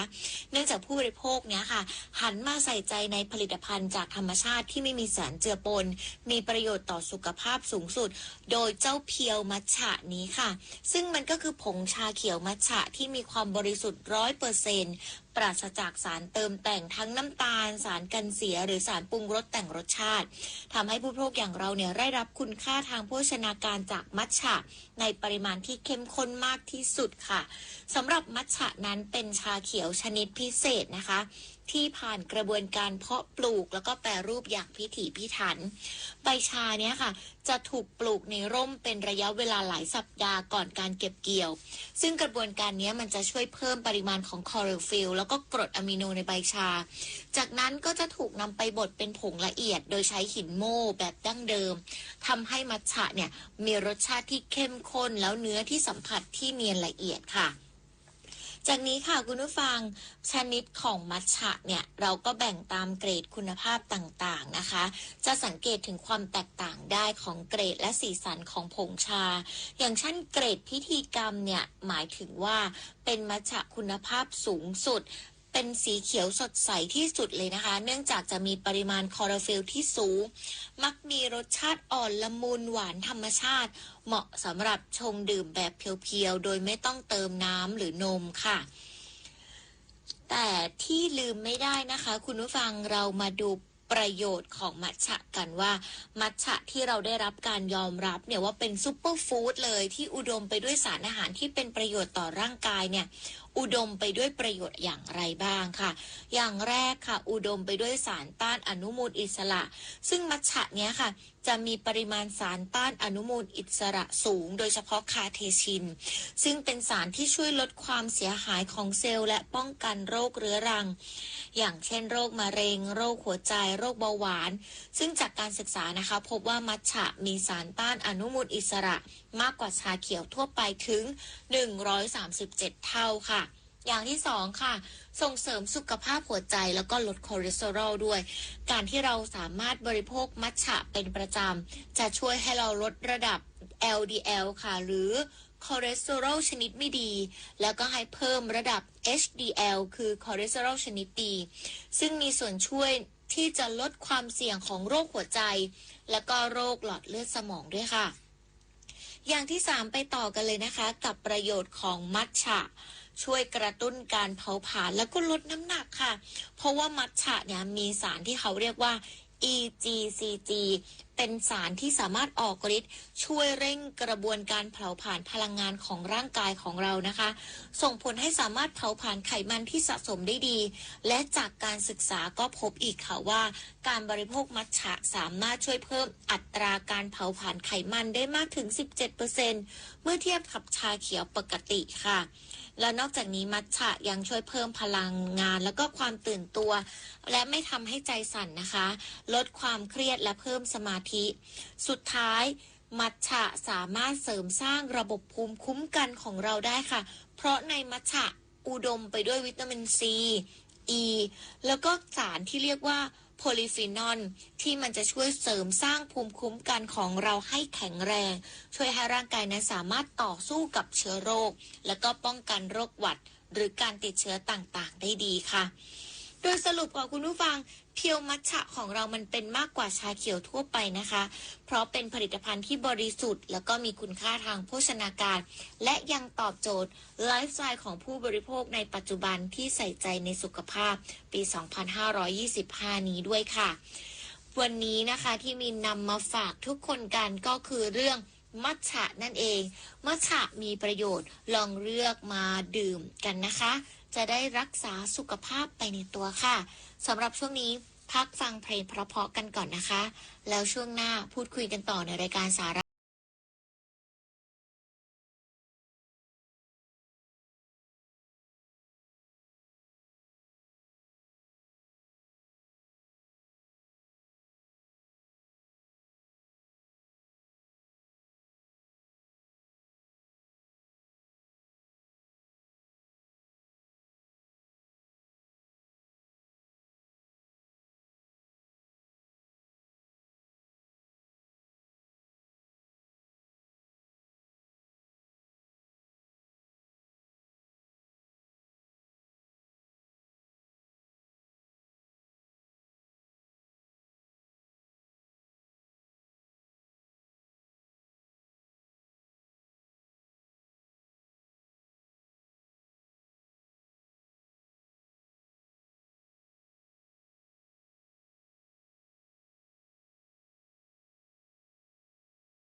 เยเนียวเดใช่ก็ดูนะขอนี้กูเทเมือละคุยย่อนะเธอก็สำนักบริหารการทะเบียนกรมการปกครองและคุกาใช่ยังไม่เดยมือยอละคุยนะเยเนียวเธอก็ในอำเภอโยฮันเนโจดูรอราชการอายามละคุยอันนีเชวบาลาโกซีอาคนนี้พังอายาโกเชวขวงเกนีเดเยเนียวHIV 那个阿莫走的后，肉液那的好，所波所错那个拉萨皮好呢哦，错把呢咩？那几年嘞，女汉门牌热的，有好把汤用那个是吃好呢大，不咋哩呢咩？女บริการอา家好拉萨呢咩？是吃好呢 HIV 阿莫乌那。ชดเชดัวนักอาโมจำยาวยากาบิวตามาเบียเจนีลาสาวเมชิจาลาคุยซีมาบิโกยากาขอบิวเมไวรัสตับอักเสบซีมาวันโรคมา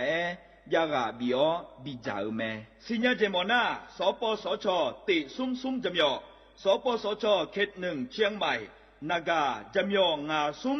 ยี่เยงาซุ่มงาปโยดามโอเดนากาตีโกจำยอนึมานาโกนาลูเดนากาเตซุมนี่ซุมโยกานาลูก็ดูไม่ได้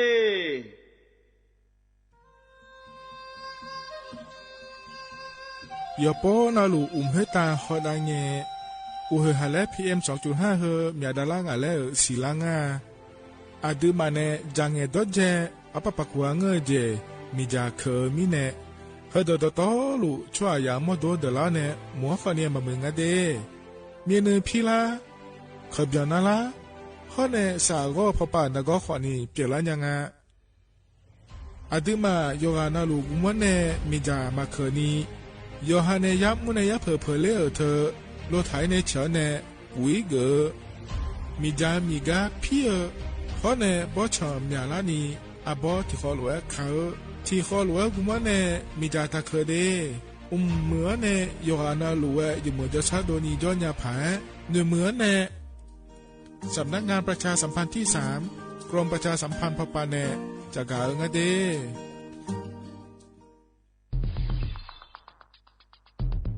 แค่3 ปีความเสียหายจากอาชญากรรมไซเบอร์ของคนไทยพุ่งทะลุถึง 94,000 ล้านบาทหรือเฉลี่ยปีละ 30,000 ล้านบาททุก1 ชั่วโมงเราเสียเงินกว่า 3.4 ล้านบาท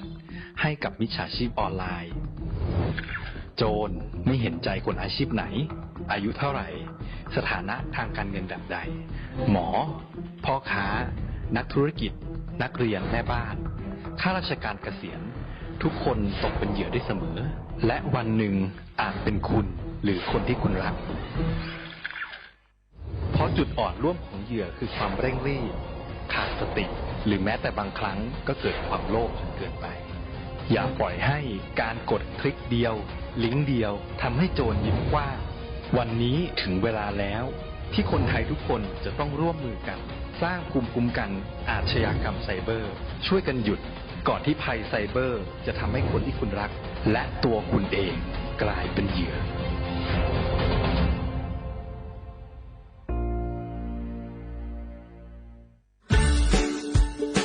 คำขวัญวันเด็กแห่งชาติปีพุทธศักราช 2569 รักชาติไทยใส่ใจโลกสถานีวิทยุกระจายเสียงแห่งประเทศไทยจังหวัดเชียงใหม่ขอเชิญน้องๆหนูๆร่วมงานวันเด็กแห่งชาติประจำปี 2569 ในวันเสาร์ที่ 10 มกราคม 2569 เวลาตั้งแต่ 8 โมงจนถึงเที่ยงกิจกรรมตอบคำถามเล่นเกมลุ้นรับของรางวัลมากมายแล้วพบกันนะคะ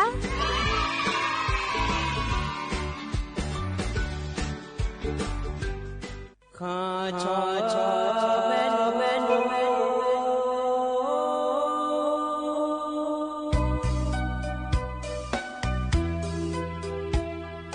จะนี่จอกุเลงดอกทุยอาคาเบจะนี่จอโมเลงดอกชอยอาคาเบชอพามาสิจอชาโล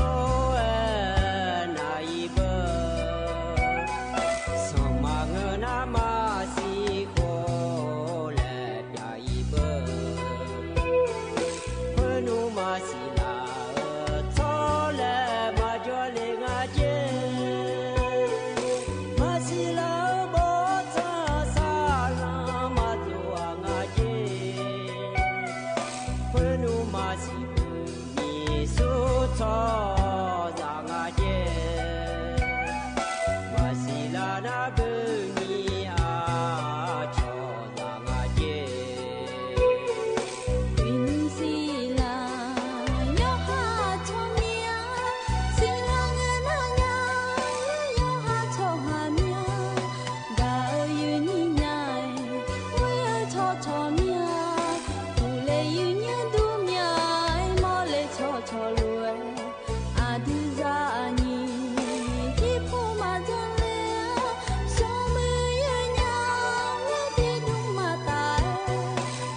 ba ta cho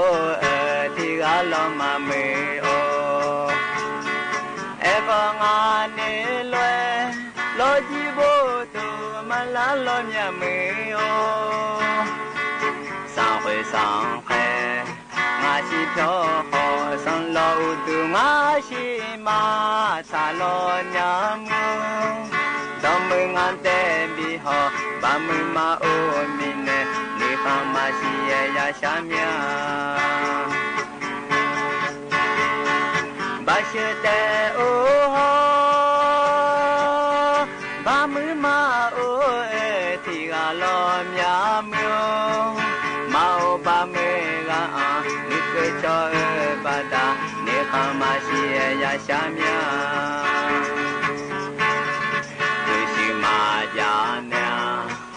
ye anya sang a sha pha za lo dia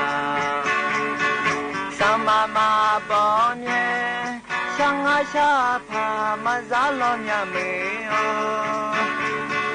ne tha e lo e o le lo no nga ti di la kha che di di da lo me o nyun na nga ti ga de o sha sha e ge ho thông je ma ja mya a she de o ho ba mu ma o ti ga lo mya myo ma o ba me ga a ni ke cho e ba da ne ha ma shi ya ya sha mya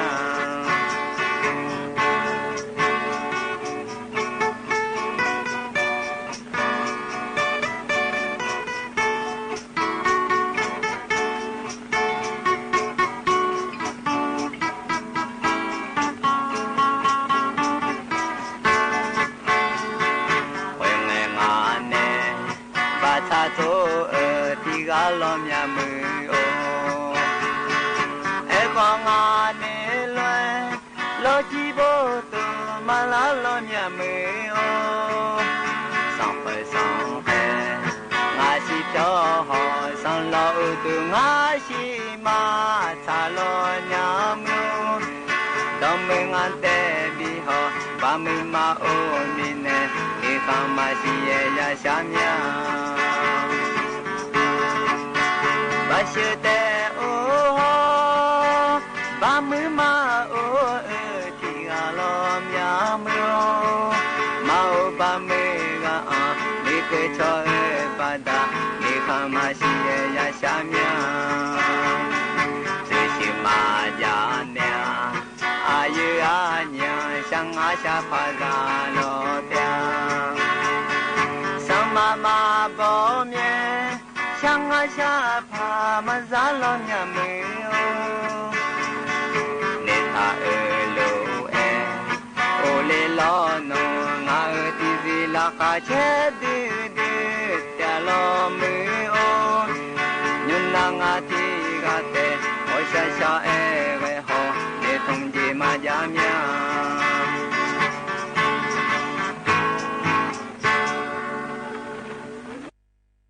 อุจิพออุดุธรรมะเดเยนี่มีของยาโยกานาลุเนรอเยเนียวนิมจินะขอเนี่ยจอนเจองานงมีกะละแม่เยเนี่ยวันศุกร์งานงานในเยนี้เธอมีแน่รอนิมจิกะรอยอนนาลุยมีนาลุยทองเจ้อรองานแน่อายุเชมือแน่ที่ขอรว่าจรามาเดเยเนี่ยเดฮกามยอมูดูลอสวทเชียงใหม่แน่ที่ขอรว่าทองเจ้อมาเยเนี่ยยุ่มเฮยามละคืนนะรอเยเนี่ยมีอาการนะคนนี้นการนี่อยู่หากาอยู่หายาม่วนเนี่ยรอเลยเยนี้เธอก่อนนายานะอายามละคืนเกิดแล้วเนี่ยวันนั้นเนี่ยนะหายโจดูรอเลยเยนี้เธอมีเนี่ยรอจะสร้างงานเนี่ยที่ขอรู้ว่าจดามาเดเยเนี่ยเดสมบูรณ์ด้วยยาคนนี้เงยเยเนี่ยแห่เธอเจ้าหน้าที่ถึงแล้วในงานนั้นก็นี่นะสมบูรณ์ยาจอเนี่ยเลยเนี่ยอาคารนึกชอบฮันเนี่ยชอบแผ่นะคนในวันนายานะอันเนาะชาลาเมเดเยเนี่ยเดที่มีเนี่ยนี่อยู่นะหรือว่าเราไม่เงี้ยนี่อาดามาอยู่หากันนะหรือว่าเรากะมัวปาแม่เรายุ่งมาละเลือปาแม่ชาวบ้านเนี่ยเราเดเยเนี่ยเดนะอาคารนึกชอบก็ดูนะคนในแห่ก็เดือไทยมีของเราคุยนะขอในวันเด็กแห่งชาติและคุยเธอเงินน้องพัชชาละแม่เหี้ยเนี่ยที่มีนาข้าวในสอก็ดู นะขอเนี่ยมีอะไรรอยินอยู่หายาอยู่หายเผยมาขออย่างนี้แล้วเลยอย่างนี้เสือเนี่ยดอเดกาเยอะดูรอเยอะเนี่ยถึงมีในเบียกาเชื่อยามเราคุยรออยู่ว่าก็จะอยู่ไว้ยังเราเดย์เยอะเนี่ยเดย์เฮก้ามยอมมุดูคนนี้ดอเดกาเลยเนี่ยแม่ล้อเฮก้าก่อนนะคนเนี่ยขันลงงานจะกาเอกาดังเราเนี่ยมาเยอะเนี่ยล้อเพราะเนี่ยล้อจะได้อุตสาห์ไปจะกาดันเนี่ยล้อเยอะเนี่ยอุจิปานะหาเดย์อายากาเกิดภายแล้วงาขันลงงานจะกาเอกาดังเราเนี่ยมาเดย์เยอะเนี่ยเดย์ที่มีเนี่ยเยอะเนี่ยน่ารู้ว่าช่างเท่านั้นนะหาเนี่ยแม่เยอะเนี่ยล้อเธอมาข้อปากก็ดูนะขอเนี่ย AM ที่พายาสิเช็คโกกิโลเฮิร์ตรอเยเนี่ยห้อเนี่ยย้ายที่ว่าปานในพนักงานยาก็ดูนะขอเนี่ยเฟซบุ๊กของปานในเดย์เยเนี่ยเดย์แล้วก็เฟซบุ๊กปากก็ดูนะขอเนี่ยชมยอรอเฟซบุ๊กเยเนี่ยปาชดสถานเลยจังท่านในห้องยาเธอนะสวทจุดเชียงใหม่ AM 1476กิโลเฮิร์ตและงานเดย์เยเนี่ยเดย์ที่ขอเราจะได้มาเยเนี่ยเราเฮก้างานนี้ก็ก่อนแล้วทำให้จะการในมีนะไอ้เนี้ยอันนั้นจะมาจากการเอกาดันมาเดย์เนี้ยเดย์นิมจีเฮกาเนี้ยเนี่ยทอนเจออาเดออาคาอันนั้นนะย่อที่นั่นฉลางาเดย์เนี้ยบราซิลนะขอเนี่ยทีซีอาขอนะแท้ที่ของาเดย์ไทยอันนั้นนะอินาวันศุกร์ล้ออันนั้นนะอันนั้นเวบราซิลนะมกราคมอาขอนะขอเนี่ยนิพางายาโกช่วยเดย์เนี้ยนาโคตัวละตัวล้อเย็นนี่นะทนเจอนิ่มจีไอ้ยามเมื่อเราค่อยเดย์เย็นเนียวก็งานนี้ก็ก่อแหลมถ่ายมาจะการในมีนายล้อดอชาติบิมเล่บินาหาดามาเย็นนี่นะดอชาบิมนาหาดากันนะขอเนี่ยบริหารเนี่ยอายุชั่วโมงล้อเย็นเนี่ยแต่การนึกสอล้อเลยเย็นนี้กำลังจะได้เจ้าเย่เชื่อว่าขวบเบลากาดอจะจังเลยเนี่ยบิลาก็หมอมีเดย์ในล้อที่มีเนี่ยดอชาบิมนาหาดากันนะขอเนี่ยข้าโนตก็ทำพอในเล่พบินาหาดามาเยเนียวยุมกะพในบินาหาดาดชะเฮกะเฮบยุมนาลอยเนียวอุปเดอาคารเนงาเดเยเนียวเดมิจวนนวลชะเกิดดชะแมเยเนี่ยล้อเฮบยุมที่ขอลอยนาหาเบียดามา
นี่ต่อชากายิมจีลำถาลอเยเนีย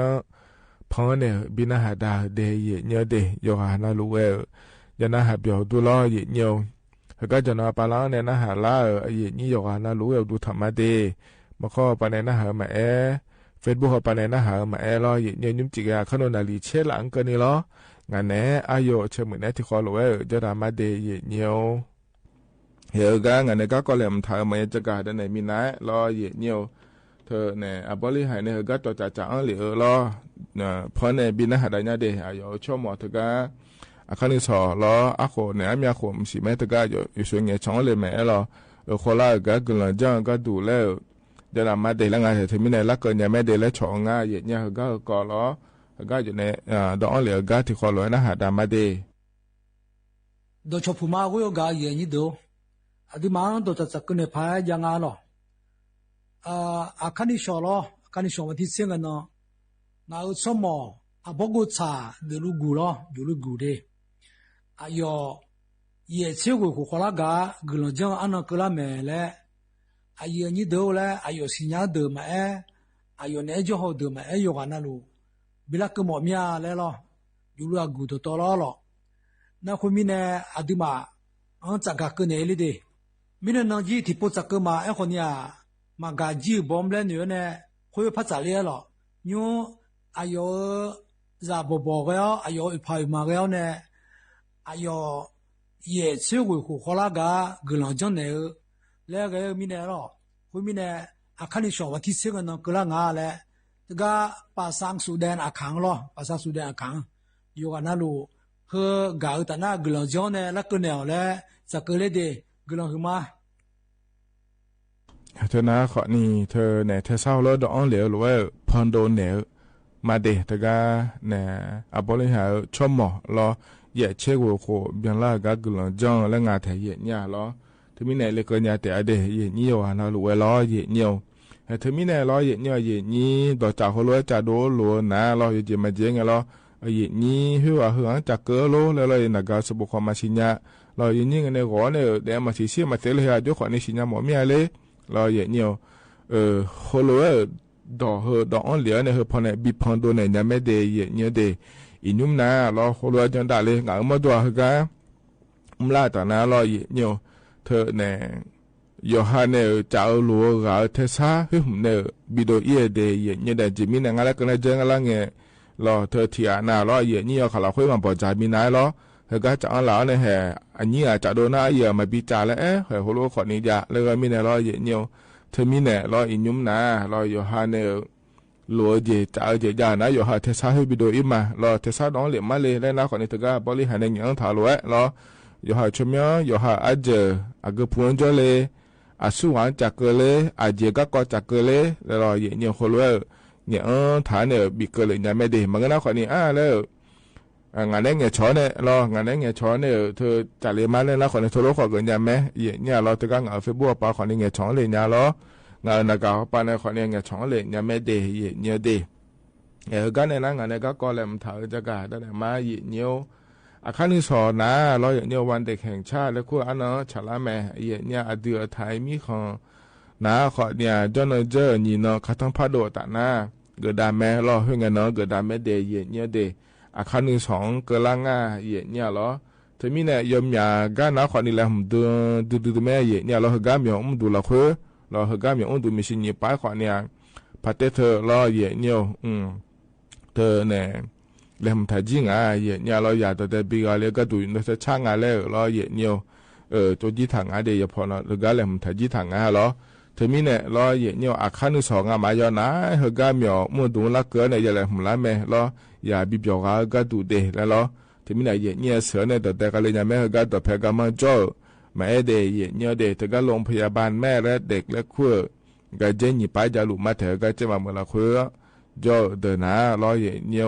อุศนาลีเยลานเนี่ยอันดับไปด้านเนี่ยน้องปานาลีเช่นนี้หลังก็เลยจะมาเดรอนายมยากาเนี่ยละเนี่ยนี่อย่าเดินบิบยอกก็ดูเลยและยางง่ายแต่ถึงมีเนี่ยแพทย์อยู่คือเลยยัวเนี่ยเลยหัวเนี่ยรอเดเนี่ยนะเฮก็แต่มังเงอล้อเนี่ยแห่นึสอนะฮบินาดูล้อกองบินสีหนึ่งแล้วคู่ก็มาล้อฮึบาเจียชุดท้ายดูเจียชุดท้ายดูเจ้ามาเมื่อหญิงก็จะเดเนี่ย เราถึงสวนสัตว์เชียงใหม่และขั้วถิกาฮอแน่รอเชียงใหม่ไนท์ซาฟารีและขั้วถิกาและยางาแถเยเนี่ยรอถึงน้าขอเนี่ยยาเดอรอเยเนี่ยสุดท้ายมาบีจีเนี่ยเดี๋ยวบิกาเลเนี่ยมาเจรอถึงเชียงใหม่ไนท์ซาฟารีและขั้วเธอน้าขอเนี่ยรอยาก็ตัวสุดท้ายมาจีนี่เลยยางาเยเนี่ยขอเนี่ยถึงยาเนี่ยเดินน้าขอเนี่ยถึงเลยเขาเรียกอภิวกับคันเนี่ยมาเดแล้วงานเถยเนี่ยรอถึงทพอก็ดูน้าขอเนี่ยนาลีเชลาเนี่ยย้อนเงี้ยอุจิอปานาลีเยหลังก็นี่บิเลอันเนี่ยบิเขาเล่นยังไงเชื่อไหมในซาฟารีเอตนาขอเนี่ยจะอุจิอปาบิเขาเล่นแล้วงานเทียเนี่ยขอน้องปากขอจะไม่ดีเขาเล่นยังไงเพราะเนี่ยถึงก็ใจถึงก็อยู่ช่วงนั้นก็เราสวนสัตว์เชียงใหม่เขาก็หัวเราหน้าว่าอาคารนึงสอดได้มันก็ชอบแผงเกินเนี่ยอย่างเงี้ยบิเลอันเนี่ยบิเขาเล่นยังไงเดอันนั้นเชื่อเขาเนี่ยอันนั้นเชื่อติอันรอเยเนี่ยน่าเหรองานในเหตุการณ์จะเกิดแต่มันเงี้ยเราจะมีอยากก็ขอนี้จะดูเยเนี่ยเราสบจะดูล้อโรงเรียนล้ออย่างเนี้ยอบตเทศบาลขอนี้ถึงก้านะจันดาวดูอย่างเนี้ยถึงมิเนี่ยเราก็จะมาเมื่อเราค่อยมาย่อเดือขอนี้เราอยู่ก็ย่อเดือนะขอเนี่ยก็อยู่คนเรารู้อีฮอลเลยแล้วเราอย่างเนี้ยเขาก็อินเอาแต่ก็อินยังไม่เดย์อย่างเนี้ยเดย์นะเราอยู่มันก็จะอยู่มาไปจังเราเดย์อย่างเนี้ยเราช่วยอยู่แบบนี้ตัวเนี่ยอยู่หายาแผ่มาเสียแต่ก็เลยมิเนี่ยเราเลยอย่างนี้เรายอมอย่างอ่ะเราเคยยอมอย่างอ่ะยังจังอีลาช่างเราเดย์อย่างเนี้ยเดย์กามอย่างดูขอเนี่ยลูกเคยนาดูผู้มาขอดูแลมันทันเนี่ยมาเยอะเนี่ยถือการนาลุเนี่ยพายแล้วเราเดียเยอะเนี่ยนะถือการมีเนาะเราเยอะเนี่ยถือการถือการเกินไงเรามีเนาะอุตสาหปานาลีกูลาที่เกินเราเลยเนี่ยเดือในทมตีเราในอนุทินชาญวิรกุลปาก็ดูนะขอในถือการอย่าเราอย่านักเรียนดีเด่นและคุ้งอาเทเยาวชนดีเด่นและคุ้งอาเทเยเนี่ยเราถือการถ่ายมีของตัวนี้โชเชโดเราเยอะเนี่ยเธอก็ดอตัวหลัวที่พระยาตาโกเช่นนี้อ่ะรอเธอก็ทำเนี่ยรัฐบาลเนี่ยเดือนนี้ทุกปีเนี่ยมีมุ่งหลัวก็อย่าอิงอ่ะเดียเนี่ยเดเธอก็เยอะนะขอเนี่ยเดือนนี้ทุกปีมีชิลเนี่ยเราละชอยางั้นเนี่ยอย่างนี้ชอเดี๋ยวว่าชนดีเด่นแล้วขั้วเธออยากมีเนี่ยรอเยเนี่ยถ่ายมีของตัวนี้ชอเชื่อดูเลยง่ารออย่ากูเดอยาเดแล้วที่พระยาตาโกเช่นนี้เธอหน้าเดียเนี่ยเด那他个他等下一年了，的那么地把那些同居的，那有他们地把个那下把嘛那一年长呢，老个也比啊一年了，明年的一年要和那路和路ชอเช่โดยแม่เยเนี่ยเราเธอในเยาวชนดีเด่นและขั้วเธอหนาล้อเยเนี่ยเดือนนี้ผมตีในยาถอนจุแม่เยเนี่ยล้อ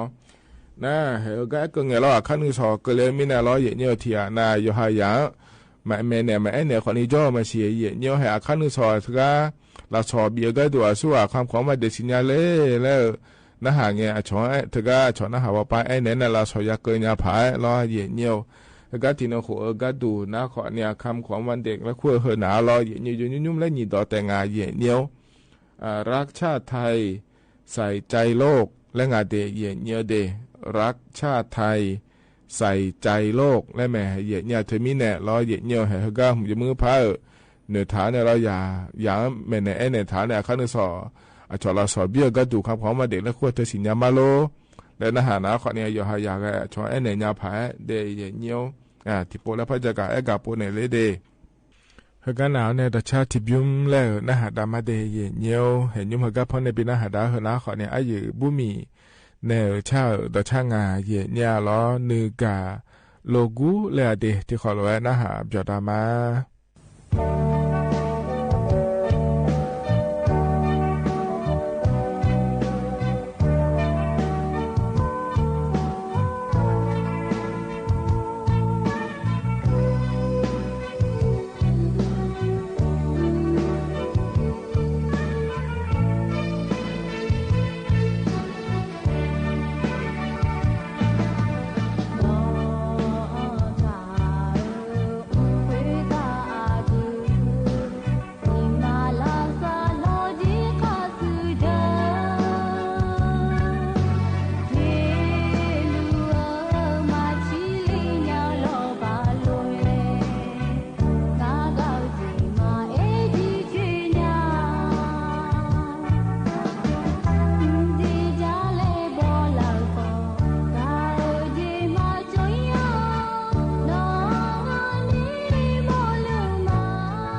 เธอนะขอนี้ต่อชาการยุบจีเยเนียวเพราะเนี่ยบิลหาดาล้อเยเนียวอายุบุมีเนี่ยชาต่อช่างอเดเยเนียวเดต่อชาชมนะขอเนี่ยนึกกาโลกูและเยเนียล้ออายานะหาเปียวดูเดเยเนียวแล้วก็จนปาล้าเนี่ยนะหาล่าเยนี่โยหานารู้เอาดูธรรมะล้อมาข้อปาเนี่ยนะหามาเฟซบุ๊กปาเนี่ยนะหามาล้อเลยเยนี่งานเนี่ยอายุชมือเนี่ยนาลีเชลังเกินในที่ขอล้อแล้วจดามาเดเยเนียวเดกันเนี่ยนะเราก็กอเลมถ่ายพระจักรแล้วเนี่ยมาเยเนียวก็จักรตอนนั้นเนี่ยคือนะขอเนี่ยชอบแพงเงินเนาะรอเยเนียวถึงการเลือกตั้งอบตและครัวเธอกละแม่ไทยมีคนเดนิเดเยเนียวเดแต่มีไหนเยนี่ถึงอบตละคือรอชมเมียวทะเบียนบ้านเธอจานะรอเลือกตั้งอายากละเนี่ยเลือกตั้งยาลาเดินนะขอเนี่ยมาเงี้ยนี่รอยอฮานเนี่ยทะเบียนบ้านให้ยากโอเลี้ยเนี่ยยาชดเชลงาเดเยเนียวเดที่อันนั้นอีน้องคนนี้ล้อเยเนียถึงชมอ้อมาเสียเลยเหรอแล้วมาสิญญาเดินหน้าล้อเยเนียถึงยอหานากาละคุยแอปพลิเคชันสมาร์ทโวลแล้วคุยเธอล้อดอนฐานเนี่ยถึงจะพอในขอเนี่ยขอเนี่ยไม่ได้เฮก็มายอหานากาดอนฐานขอยมือแม่บิดาขอยมือแม่เยเนี่ยจิมมินงานแล้วเกินหน้ายปนลุล้อการเลือกตั้งแล้วคุยเธอเกินละเงี้ยยอมอยากจะถึงจะพอในชดเชยขอเนี่ยจะล้อยจะมาเจอเพื่อนกันมาตองอะไรแล้วนะขอเนี่ยมายาเลี้ยงเดและกตเรียกกันแต่เยเนี่ยกตปานจันเนอเธอก็จะพอในขอเนี่ยจันเนี่ยแต่เยเนี่ยเราที่มีเนี่ยเธอก็จะพอในชดเชยขอเนี่ยชมยังง่ายแล้วเมื่อแล้วขอเนี่ยอยู่หอยสิญญาง่ายในเยเนี่ยขอชี้ขอในละตอปะนะขอเนี่ยอย่าชดเชยแม่และสิญญามิเนี่ยรอเยเนี่ยเธอมิเนี่ยรอเยเนี่ยชดเชยเล่เราเดก็เล่เราเดเยเนี่ยเดก็ปวดก็ดูนะขอนี้สระนีตะยาไม่ในเยนี้อดอมเบลตะนะขอนี้เธอโยนเยอะล้อโยนเยอะผมนะขอนี้สอบตล้อโยหาผัวละเพื่อสวัสดิ์ก็อบตปาเหลืองเนี่ยก็บิมเล่หมดเนี่ยและชดเชยเขาในใจถิ่มนะขอนี้ยอเหลืองาล้อเยเนี่ยสีชมพูและขั้วเธอผมเดเยเนี่ยเดสีชมพูเธอผมนะขอนี้นายกล้อสวัสดิ์มาสิล้อเดือดไทยมีคนเดือนนี้โยหาตำบลละเพื่อนายกเดือนเนี่ยเย็นเนี่ยก็ดูก็หมอมเนี่ยเลยชมเนี่ยน้องเหลืออันอยากหาจอมาสิแล้วที่นายกของเงือที่ในสื่อแล้วเหลือเดือขอนี้เงือรอเย็นเนี่ยเธอมีเนี่ยสัวเดือตามบนหลักคือคือลามาลานี่รอชอพอปันเนี่ยเธอมีเนี่ยนี่อยู่อยู่พอปันละรวยอยู่เหมือนจะสักดอหลักคือจอยเนี่ยนี่บิเลออนเนี่ยกับบิเลยเนี่ยผังง่าแล้วเขาเนี่ยอยู่เหมือนชดเชยเดย์เย็นเนี่ยเดย์เพื่อเดือตามบนหลักคือรอคือลามาลานี่มือดาลาเนี่ยนี่ก็จ่อหุ่มมาเมื่อเดล่ามีจ่าหุ่มมาอยู่เมื่อเดล่าเนี่ยนี่อยู่มาเลยอันเนี่ยกับเลี้ยวมีแน่ร้อยเดียวยอนยากะรอยบิวว่ายมือเลี้ยชดเชยในบิวเลยหล่อเดย์เนี่ยเดย์มีแน่เหรอนะขอเนี่ยจักรอากาศด้านไหนเลยน่าเหรอจืดพระจักรด้านหลังเนี่ยรอสักแผงอันนั้นก็ไล่มีแน่ร้อยเลยอย่างนี้มาเงี้ยนี่อยู่ห่อบัตรประจำตัวประชาชนรถไปขับขี่รถแล้วราชการไปในโดนในเลยบัตรประจำตัวเชื่อสมมติเธอเราอยู่ในอีเดียเนี่ยเดี๋ยวก็อย่าของเจ้าหน้าที่เอาปะล้อเยี่ยวน่าเธอแต่มาเงื่อแล้วที่นาแอปพลิเคชันไทยดีและขั้วเธอจานนะขอในเธอก็เธอพอในขอเนี่ยยัวในเจ้าหน้าที่บีฮอนยังไม่ได้พอในล้อเยี่ยวมีในเธอนะขอเนี่ยเพลาเดือดง่าเดและจะการอากาศด้านไหนเลยเดย์เยี่ยวเดเขาเนี่ยล้อเยี่ยวใจที่ก็คือการจะการอากาศด้านหลังเนี่ยล้อการเลือกตั้งสมาชิกสภาผู้แทนราษฎรล้อเยี่ยวสสชเชื่ออันนอขอเนี่ยอันนอเยี่ยงเนาะเกิดไล่เมเดย์เยี่ยวเดแล้วถือว่าเพื่อเงินนะขอเนี่ยสสชเชื่อก็ดูแต่มาเงื่อล้อเยี่ยวถือว่าการออกเสียงประชามติและขั้วถึงย้ายเยี่ยวก็หูนาล้อเยี่ยวอายุก่อนหมายรัฐธรรมนูญยอสิหุ่มยาผ้าหมอกยาโลมายาผ้าหมอกยาโลแล้วเชื่ออันนอฉลางเดย์เยี่ยวเดอันนอเย่บาลานีสีอาคนญี่ปุ่นอยากกดช่วยถือว่าสสเชื่ออันนออายุที่น้องแม่เหี้ยเนี่ยนั่นอีนุ่มก็ต่อปากก็ดูน่าล้อย่อๆน่าล้วนนุ่มพอปากแล้วย่อๆน่าล้วนบินเนี่ยมาเจี๊ยเนี่ยถือว่ายังถือว่าอยู่สิหุ่มมาดูเอก็ดูง่ายเลยนี่บิจอกเนี่ยนี่บิเกลือเนี่ยล้อเนี่ยยามมันอยู่สิยามมันนะยามมันเนี่ยเดลเช่นเนี่ยมายามมันนะมายามมันเนี่ยเช่นเนี่ยผายล้อเนี่ยไอ้คนนี้เขาก็ถือว่าพอดูแล้วค่อยบอกอันถ่ายแล้วเลยนี่ก็ก่อยเงินกากบาลแล้วคนทุ่มยาก่อเดแล้วมาบอกทางอาเจียเนี่ยเธอมีในร้อยเนี่ยยาหมอนะยาบอกเมียเดแล้วสสก่อหลงอะไรนี่แล้วกากบาลแล้วคนทุ่มยาก่ออาเจียเดเนี่ยเดยจีอมาเงือรอเขาก็กตไปเขาก็มาบอกถ่ายมีในเขาก็จะการด้านหลังเนี่ยเดและงานเทียเนี่ยรอเธอมีเนี่ยรอเธอก็การออกเสียงประชามติแล้วคนเสืออยู่ซื้อหมดละคนน่ารอเนี่ยย้อนยศยาหมอเมียเดแล้วรอก่อนมาถ้าทำมนุษย์ แล้วควรถึงจะซื้อยาหมอเมียเด็กกันนะยาหมอเมียแล้วให้พอรอก็ออนเดแล้วงากากาบะแล้วควรเรามายาหมอนะมายาเดแล้วเรารับไม่รับแล้วแต่งานเถียงเนี่ยรับแล้วก็นะยาหมอเมียแล้วเรายาหมอเมียนะยาหมอเมียแล้วก็ออนเจกากาบะที่ผมรอมายาหมอเนี่ยเดเยอะผมก็หมอเนี่ยเดแล้วนะคนในกากาบะไม่รับแล้วควรผมแบบก็ออนเจเดเยอะเดมีในเหือนะขอเนี่ยแฮเธอก็อบตก็ชดเชยอันนั้นมาสสชดเชยอันนั้นมาเกิดละเพล่างาเล่แล้วอย่างนี้แหละผมตอนเนี่ยรออยู่หาเธอเนี่ยก้อยเนี่ยผายเลยจะกะอากาศด้านเนี่ยเลยเดขณะต่อต่อหลูกกาอย่างนี้นะถอนเจือไอ้ยำเฮล่ะคุยล้อจะกะอากาศด้านเนี่ยบิสิบิกาเดยเหนียวเฮกันเนี่ยนะยำข้าจะล่าเฮล้อเหนียวอันนี้เชื่อเพราะในปีหน้าหาดามาเนี่ยขั้นหนึ่งสอเธอวันเด็กแห่งชาติและคนอันนั้นเกิดล่ามีแหน่ล้อเหนียวยุ่มเฮกันเพราะในปีหน้าหาดาเฮนะขอเนี่ยอภิมีแหน่ล้อหัวสกัดพัวโจเนี่ยช่างถ่ายเพราะปีหน้าหาดามาเดเฮกันปีหน้าหาดาเนี่ยไอ้ยำเจี๋ยนะขอเนี่ยก็อีมาเนี่ยยอนะรู้ว่าอุจิมือเดเนี่ยเดขั้นหนึ่งสอล้อมาเงี้ยเนี่ยเฮกันอยู่หายาเพิ่มมาเราแต่เพิ่มมาก็มั่มจอเนี่ย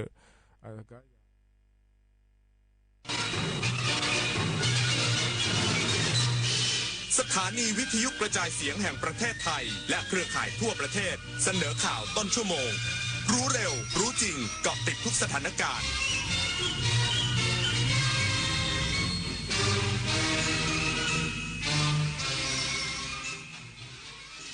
รับฟังข่าวต้นชั่วโมง 22 นาฬิกากับยุทธพรบานเย็นครับนายกรัฐมนตรีย้ำบันทึกความเข้าใจปี 2543 และ 2544 ควรได้รับการปรับปรุงให้เข้ากับสถานการณ์ปัจจุบันอีกสักครู่กลับมาติดตามรายละเอียดครับได้เวลาน้องๆหนูๆออกมาร่วมสร้างจิตสำนึกความเป็นไทยใส่ใจสิ่งแวดล้อมพร้อมเปิดมุมมองสู่โลกยุคใหม่กับกิจกรรมวันเด็กแห่งชาติประจำปี 2569 ภายใต้คำขวัญรักชาติไทยใส่ใจโลกสนุกสนานเพลิดเพลินไปกับเกมความรู้นิทรรศการและกิจกรรมอื่นๆอีกมากมายเสาร์ที่ 10 มกราคมนี้ในงานวันเด็กแห่งชาติพร้อมกันทั่วประเทศ23 มกราคมนี้ห้ามพลาดถนนดนตรีไลฟ์พบกับบทเพลงแห่งความรักความหวังความฝันสื่อประสานด้วยพี่น้องร้องเพลงหนูมิเตอร์และบิวกัลยาณีชมฟรีตั้งแต่เวลา 18 นาฬิกาเป็นต้นไปณห้องออดิโทเรียมอาคารศูนย์ปฏิบัติการสถานีวิทยุกระจายเสียงแห่งประเทศไทยลงทะเบียนเข้าชมได้ที่ Facebook Fanpage ถนนดนตรีเรายังเป็นนักเดินทางเลือกตั้งทั้งทีต้องไม่ให้พลาด3 สี 3 บัตรเข้าใจให้ครบก่อนเข้าคูหาสีเขียวเอาไว้เลือกตั้งสสแบบแบ่งเขตสีชมพูเอาไว้เลือกพรรคเลือกนโยบายที่คุณชอบและสีเหลืองเอาไว้ออกเสียงประชามติ1 เสียงของคุณมีความหมายต่อประเทศจำสีให้ได้ใช้สิทธิ์ให้ครบ8 กุมภาพันธ์นี้ออกไปใช้สิทธิ์พร้อมกันอนาคตไทยเริ่มจากการเลือกของคุณนี่น้องทั้งเมาทั้งง่วงแบบนี้พี่ว่าอย่าขับรถเลยนะโอ้ยนิดหน่อยครับพี่ใกล้ๆแค่เนี้ยผมขับได้สบายมากครับพี่ว่าอย่าดีกว่านะผมไว้ไปก่อนนะพี่แค่เสี้ยววินาทีที่ชีวิตของคุณและใครบางคนอาจเปลี่ยนไปเพราะความประมาทเมาง่วงไม่ขับนะคะชีวิตมีมากกว่าความร้อนใจนายกรัฐมนตรีย้ำบันทึกความเข้าใจปี 2543 และ 2544 ควรได้รับการปรับปรุงให้เข้ากับสถานการณ์ปัจจุบันทุกอย่างต้องอยู่บนหลักวิชาการและกฎหมายระหว่างประเทศนายอนุทินชาญวิรากูลนายกรัฐมนตรีและรัฐมนตรีว่าการกระทรวงมหาดไทยในฐานะหัวหน้าพรรคภูมิใจไทยกล่าวถึงจุดยืนของพรรคต่อกรณีบันทึกความเข้าใจหรือ MOU ปี 2543 และ 2544 ว่าพรรคมีจุดยืนชัดเจนมาโดยตลอดว่า MOU ทั้ง2 ฉบับจำเป็นต้องปรับปรุงให้เหมาะสมกับสถานการณ์ปัจจุบันเนื่องจากเป็นเอกสารที่จัดทำมานานแล้วอย่างไรก็ตามรัฐบาลปัจจุบันไม่สามารถดำเนินการใดๆที่จะมีผลผูกพันต่อรัฐบาลชุดถัดไปได้เนื่องจากสภาผู้แทนราษฎรสิ้นสุดวาระแล้วจึงต้องตรึงสถานการณ์ให้เกิดความชัดเจนเพื่อให้รัฐบาลชุดต่อไปดำเนินการต่อย้ำว่าพรรคภูมิใจไทยสนับสนุนการทบทวนและยกเลิก MOU 43โดยเฉพาะประเด็นการปักปันเขตแดนบนบ บบซึ่งสามารถพิสูจน์ได้ด้วยเทคโนโลยีสมัยใหม่ร่วมกับการใช้แผนที่มาตราส่วน1 ต่อ 50,000 หากยึดหลักการดังกล่าวก็สามารถเดินหน้าดำเนินการได้อย่างเป็นระบบและโปร่งใสส่วน MOU 44 ที่เกี่ยวข้องกับพื้นที่ทางทะเลและทางน้ำยังต้องใช้เวลาในการดำเนินการอีกมากไม่เห็นด้วยกับแนวคิดการแบ่งพื้นที่แบบ50 ต่อ 50แต่ต้องยึดหลักภูมิศาสตร์และไหลทวีปตามมาตรฐานสากลซึ่งเป็นหลักที่สามารถพิสูจน์ได้และเป็นที่ยอมรับในเวทีนานาชาติพร้อมย้ำว่าการแก้ไขปัญหาดังกล่าวต้องตั้งอยู่บนหลักวิชาการและกฎหมายระหว่างประเทศเพื่อสร้างความชัดเจนให้กับประชาชนชวิสาปทุมมารายงานรัฐมนตรีว่าการกระทรวงกลาโหมเน้นย้ำให้กองทัพสนับสนุนการเลือกตั้งตามระบอบประชาธิปไตยโดยต้องวางตัวเป็นกลางและรักษาความเสมอภาคทางการเมืองพลเอกณัฐพลนาคพาณิชย์รัฐมนตรีว่าการกระทรวงกลาโหมได้เน้นย้ำต่อที่ประชุมสภากลาโหมถึงเรื่องการเลือกตั้งทั่วไปที่จะมีขึ้นในวันที่8 กุมภาพันธ์นี้โดยให้กองทัพยึดมั่นในการปกครองระบอบประชาธิปไตยอันมีพระมหากษัตริย์ทรงเป็นประมุขให้กำลังพลไปใช้สิทธิเลือกตั้งตามระบอบประชาธิปไตยรวมทั้งสนับสนุนการใช้พื้นที่ทหารทำกิจกรรมต่างๆเมื่อได้รับการประสานต้องเป็นไปตามกฎหมายและกฎระเบียบจึงขอให้เจ้ากรมพระธรรมนูญประชาสัมพันธ์ผ่านทางวิทยุกระจายเสียงแจ้งหลักการต่างๆรวมทั้งหลักปฏิบัติให้ทุกหน่วยยึดถือปฏิบัติตามกฎหมายโดยยึดจุดยืนของกองทัพว่าต้องวางตัวเป็นกลางและรักษาความเสมอภาคทางการเมืองสำหรับการดูแลความปลอดภัยให้กับประชาชนที่ไปใช้สิทธิเลือกตั้งโดยเฉพาะในพื้นที่จังหวัดชายแดนไทยกัมพูชานั้นเป็นหน้าที่ที่กองทัพต้องรับผิดชอบไม่ให้กองกำลังประเทศเพื่อนบ้านรุกล้ำอธิปไตยส่วนการดูแลพื้นที่ตอนในเป็นหน้าที่ของตำรวจและหน่วยงานที่เกี่ยวข้องปริญญวิทย์เปี่ยมสมบูรณ์รายงานกรุงเทพมหานครขอความร่วมมือ Work from Home วันที่ 12-13 มกราคมนี้รับมือฝุ่น PM 2.5 ช่วงวิกฤตพร้อมใช้มาตรการเข้มทุกมิตินายชาติชาติสิทธิพันธ์ผู้ว่าราชการกรุงเทพมหานครเปิดเผยว่า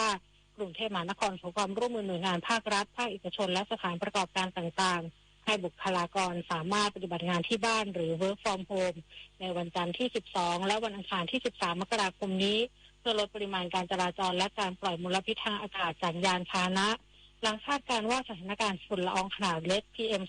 2.5 ในพื้นที่กรุงเทพมหานครและปริมณฑลจะเข้าสู่ช่วงวิกฤตในวันที่ 10-17 มกราคมนี้โดยจะเป็นช่วงเสี่ยงสูงเนื่องจากพยากรณ์อากาศระบุว่าการระบายอากาศจะต่ำมากส่งผลให้ฝุ่นสะสมตัวเพิ่มขึ้นอย่างรวดเร็วจึงจำเป็นต้องเร่งดำเนินมาตรการเชิงรุกทั้งนี้กรุงเทพมหานครได้กำหนดมาตรการรับมือสถานการณ์ฝุ่น PM 2.5 ครอบคลุม 5 ด้านหลักได้แก่ขอความร่วมมือให้หน่วยงานและสถานประกอบการปฏิบัติงานที่บ้านในวันที่ 12-13 มกราคมเพื่อลดการเดินทางและลดการสะสมของฝุ่นจากท่อไอเสีย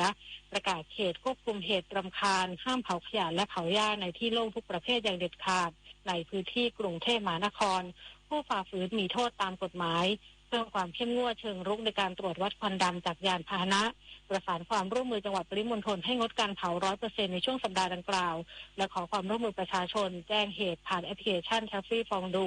เมื่อพบการเผาหรือรถควันดำเพื่อให้เจ้าหน้าที่สามารถเข้าดำเนินการได้อย่างรวดเร็วจุฑามาศรักษาพันธ์รายงานจบข่าวยุทธพรบานเย็นอ่านรับฟังข่าวครั้งต่อไปเวลา 23 นาฬิกาครับ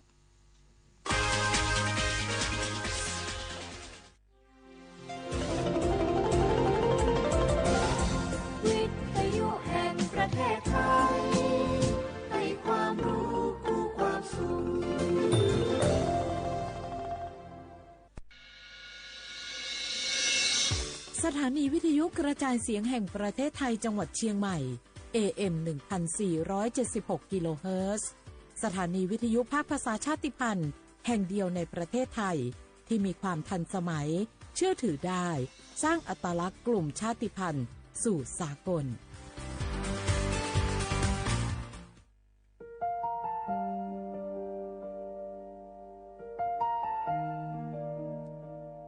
ขอน้อมเกล้าถวายอาลัยสมเด็จพระพันปีหลวงพระแม่แห่งแผ่นดินผู้ทรงเมตตาเหนือเกล้าขอพระองค์เสด็จสู่สวรรคาลัยข้าพระพุทธเจ้าข้าราชการและเจ้าหน้าที่สถานีวิทยุกระจายเสียงแห่งประเทศไทยจังหวัดเชียงใหม่กรมประชาสัมพันธ์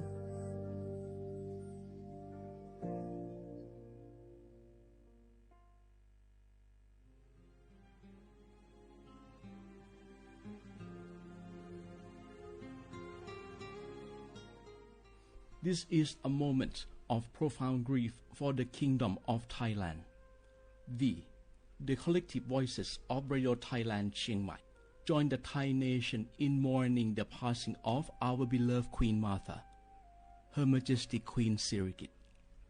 Her life was a testament to the unwavering service, grace, and deep love for the Thai people. Our humble condolences and thoughts are with His Majesty the King, the royal family, and all the Thai people during this deeply sorrowful time. We will remember her forever.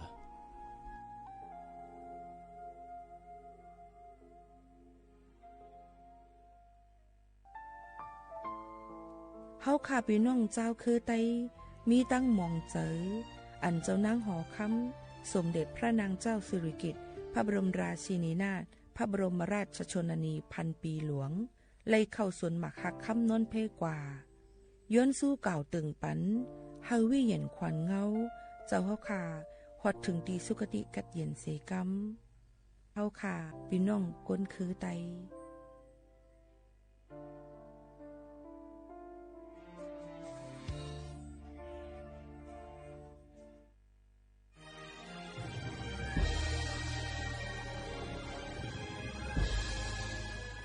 เกิดเป็นคนไทยเติบโตบนผืนแผ่นดินไทยจงภูมิใจในความเป็นไทยชาติไทยเรานั้นนับเป็นชาติที่มีความเป็นมาเก่าแก่ยาวนานเรามีภาษาวัฒนธรรมและมีสิ่งต่างๆที่เป็นเอกลักษณ์ให้เราได้ภาคภูมิใจในความเป็นคนไทยเราควรเห็นคุณค่าและมีความรักชาติหวงแหนแผ่นดินอันเป็นมรดกของบรรพชน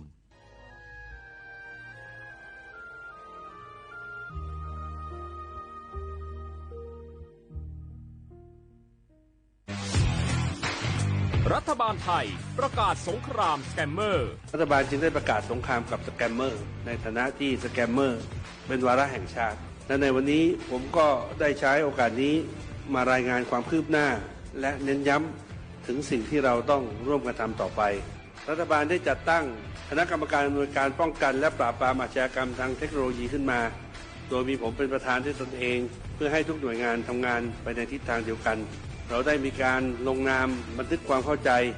ระหว่าง 15 หน่วยงานหลักทั้งภาครัฐและภาคเอกชนตลอดจนสถาบันการเงินเพื่ออุดช่องโหว่ทางการเงินและตัดเส้นทางเงินของกระบวนการอาชญากรรมเหล่านี้สิ้นซากรวมพลังคนไทยต้านภัยสแกมเมอร์นายอนุทินชาญวีรกูลนายกรัฐมนตรี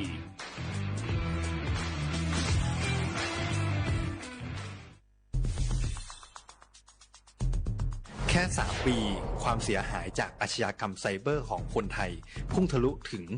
94,000 ล้านบาทหรือเฉลี่ยปีละ 30,000 ล้านบาททุก1 ชั่วโมงเราเสียเงินกว่า 3.4 ล้านบาทให้กับมิจฉาชีพออนไลน์โจรไม่เห็นใจคนอาชีพไหนอายุเท่าไหร่สถานะทางการเงินแบบใดหมอพ่อค้านักธุรกิจนักเรียนแม่บ้านข้าราชการเกษียณทุกคนตกเป็นเหยื่อได้เสมอและวันหนึ่งอาจเป็นคุณหรือคนที่คุณรักเพราะจุดอ่อนร่วมของเหยื่อคือความเร่งรีบขาดสติหรือแม้แต่บางครั้งก็เกิดความโลภจนเกินไปอย่าปล่อยให้การกดคลิกเดียวลิงก์เดียวทำให้โจรยิ้มกว้างวันนี้ถึงเวลาแล้วที่คนไทยทุกคนจะต้องร่วมมือกันสร้างภูมิคุ้มกันอาชญากรรมไซเบอร์ช่วยกันหยุดก่อนที่ภัยไซเบอร์จะทำให้คนที่คุณรักและตัวคุณเองกลายเป็นเหยื่อ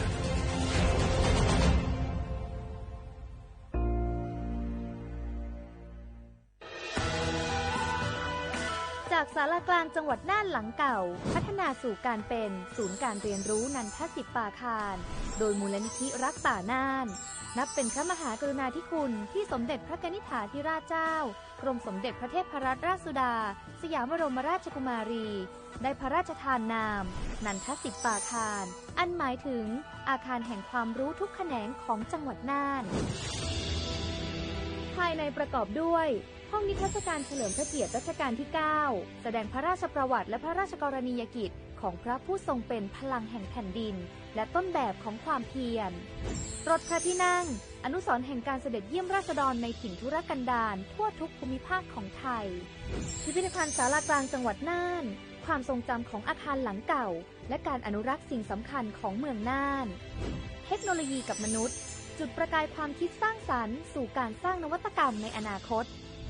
น่านซิมูเลชันแนวทางจัดการขยะที่ยั่งยืนเพื่อตระหนักถึงผลกระทบต่อสังคมเศรษฐกิจและสิ่งแวดล้อมห้องสมบัติน่านย้อนรอยสู่อดีตและความรุ่งเรืองของนครน่านผ่านเงินตราเครื่องเงินและผ้าทองเปิดให้เข้าชมฟรีไม่มีค่าใช้จ่ายตั้งแต่เวลา 9 นาฬิกาถึง 17 นาฬิกาหยุดทุกวันจันทร์และวันนักขัตฤกษ์มาร่วมอนุรักษ์สืบสานสร้างสรรค์ศิลปะวัฒนธรรมและวิทยาศาสตร์ของเมืองน่านคุณค่าที่น่าภาคภูมิใจ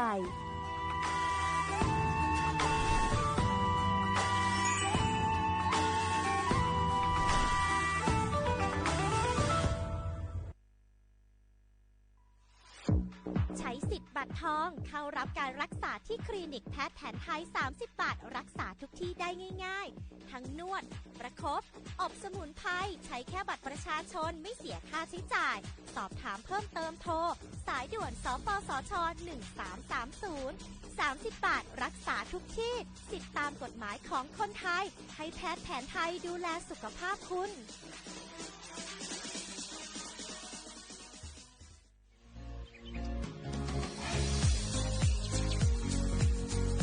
จอมหนังเปิงมติครม.มือวันที่29เดือนธันวาคม2สิงหาคมไป67ให้ฮิปเน็ตแก้ลิดปัญหาสถานะและสัญชาติคนอันอยู่ตั้งเมืองจึงไทยจอมมาตรา17นั่นตอนตาพี่น้องเฮาเขาอันเข้ามาอยู่ตั้งเมืองไทยหึงนั้นและมีไว้เข้าจอมเปิงเฮากว่ายืนย้อนสถานะต่างดาวเขาเมืองถูกแม่นจอมเปิงไล่ตอนตาลูกอ่อนอันเกิดตั้งเมืองจึงไทยมีอู่อำนั้นก็แม่มีไว้ทะเบียนประวัติบุคคลไม่มีสถานะทางทะเบียนอำนั้นไว้10 ปีถูกแม่นยาวในจึงเฮาก็ยืนย้อนสัญชาติไทยจอมหนังมาตรา7ทวิไล่พออยู่ตั้งกรุงเทพมหานครกว่ายืนไล่ติสำนักบริหารการทะเบียนกรมการปกครองพออยู่ตั้งต่าง7วันในจึงกว่ายืนไล่จอมหนังวัดไว้อันเปิ้นออกปันเฮาคานั่นเข้าย้ำเหตุการณ์จอมหนังหลวงปองจึงต่อพอถึงวันที่29เดือน6 2สิงหาคมไป69ค่ะ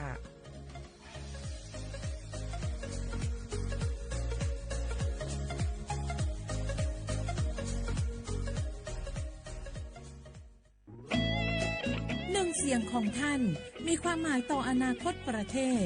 การเลือกตั้งคือโอกาสสำคัญที่ประชาชนจะได้ร่วมกำหนดทิศทางบ้านเมืองขอเชิญชวนพี่น้องประชาชนผู้มีสิทธิ์เลือกตั้งทุกท่านออกไปใช้สิทธิ์เลือกตั้งปี 2569 เลือกคนดีเลือกผู้แทนที่ตั้งใจทำงานเพื่อประโยชน์ของประชาชนบดีปล่อยให้เสียงของท่านเงียบหายเพราะประชาธิปไตยเริ่มต้นที่การไปใช้สิทธิ์ร่วมกันไปเลือกตั้งอย่างพร้อมเพรียงกัน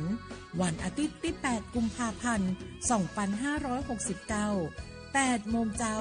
ถึง 5 โมงแลงใช้สิทธิ์ใช้เสียงเพื่ออนาคตของประเทศไทย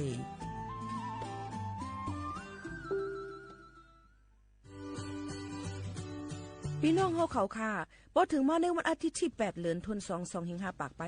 69พี่น้องเฮาเขาจะเจออันเลยเป็นเจอคือไทยสัญชาติไทยเย้าอย่าไปลืมก่อยหย่อนในแคปกลางเจอกว่าเลือกตั้งอองตีมีจือเฮาขานั่นในค่ะข้าวย่าน8 โมงกลางในต่อถึง 5 โมงไว้วันค่ะอ้อคักตอนง่ายๆค่ะเตเจอวัดไว้กับตัวอันเดียวกุ้ยก้นอันมีสุนตาเตกว่าหย่อนในแคบกลางเจอเตเลยวัดไว้หย่อนในแคบกลางใจอยู่3ไว้3สีจ้อมกันในค่ะอ้อสีเขียวเตเป็นวัดไว้เลือกตั้งสสแบบแบ่งเขตเลือกตั้งค่ะสีของเตเป็นไว้เลือกตั้งสสแบบบัญชีรายชื่อและสีเหลืองเตเป็นไว้ออกเสียงประชามติแก้ไขรัฐธรรมนูญในค่ะออกกว่าใจสุนในสุนเป็นตาอนาคตตั้งนาอันฮอกคาเลือกไว้ลุยมือตัวเจ้าเก่าอย่าลืมกว่าเลือกตั้งกันค่ะนะ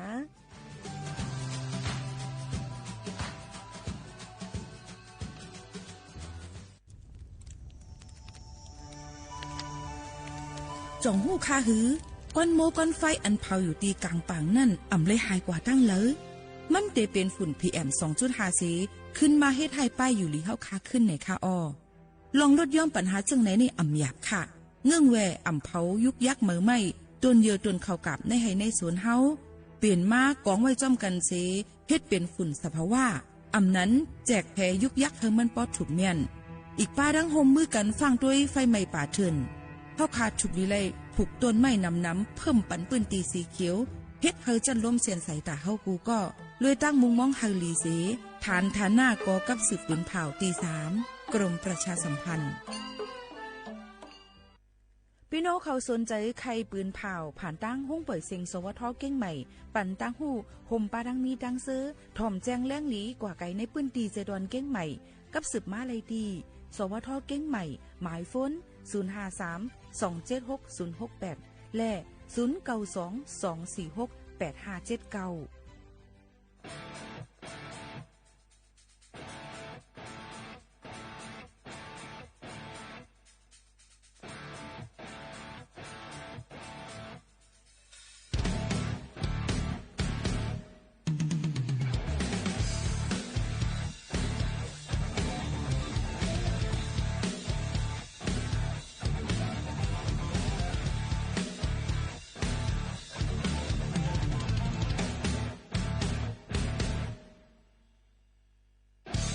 วันคืนมีอยู่ใน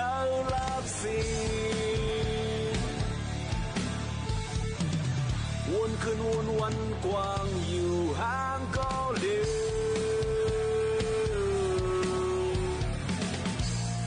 เหมือนห่างเงาอันจอมหลังไว้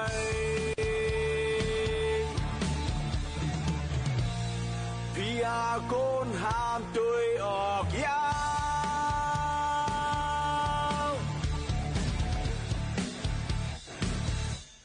เมาจอมควันไฟกูเมาจอมน้ำยาสุดอึดเอาลายมันก้นลงไว้โดยหน้าก็เลยมีเจอมันก้นสุ่มตาเตะก้นยาวยามเดียว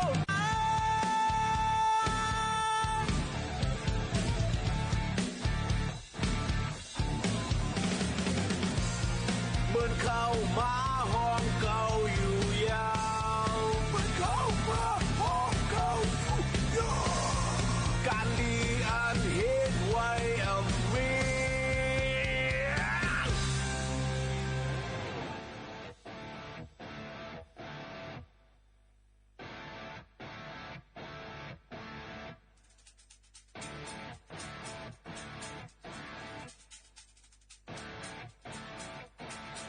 มีตายลงมาห้องไว้ยา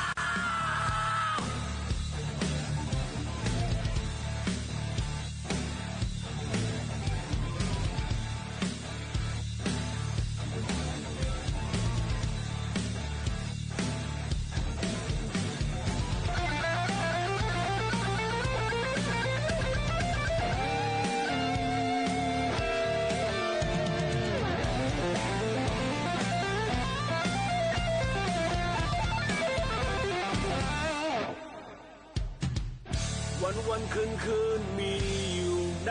ลับสีวนคืนวนวันกว้างอยู่ห่างก็เดียว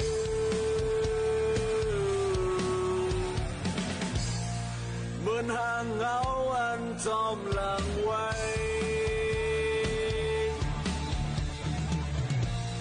พี่อาโกนห้ามตัวออกยา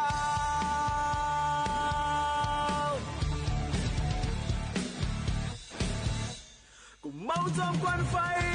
กูเมาจอมน้ำยาสุดอึดเอาลายมันก้นลงไว้โดยหน้าก็เลยมีเจอมันก้นสุ่มตาเตะก้นยาวยามเดียวนั้น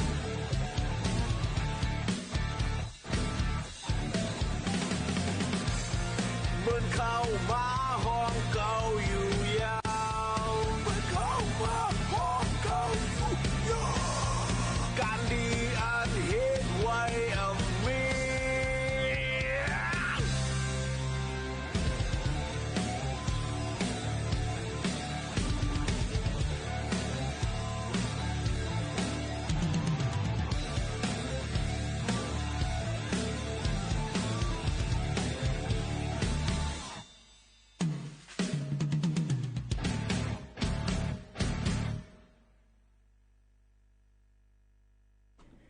มื่อซุ้งค่าเมื่อซุ้งพี่น้องพงยินถ่อมเฮาคาตั้งเสียงค่ะครบทบจอมพี่น้องเขาในตอนการห้องปล่อยเสียงสวทเก้งใหม่ AM 147 ฮกกิโลเฮิรตซ์ค่ะในวันเมื่อในก็ถึงมาเนวันศุกร์ที่เก่าเลินทน1 2เฮงปลาย26ปีใต้2เฮง1ปากปลาย20ปีก็จาก1เฮง3ปากปลาย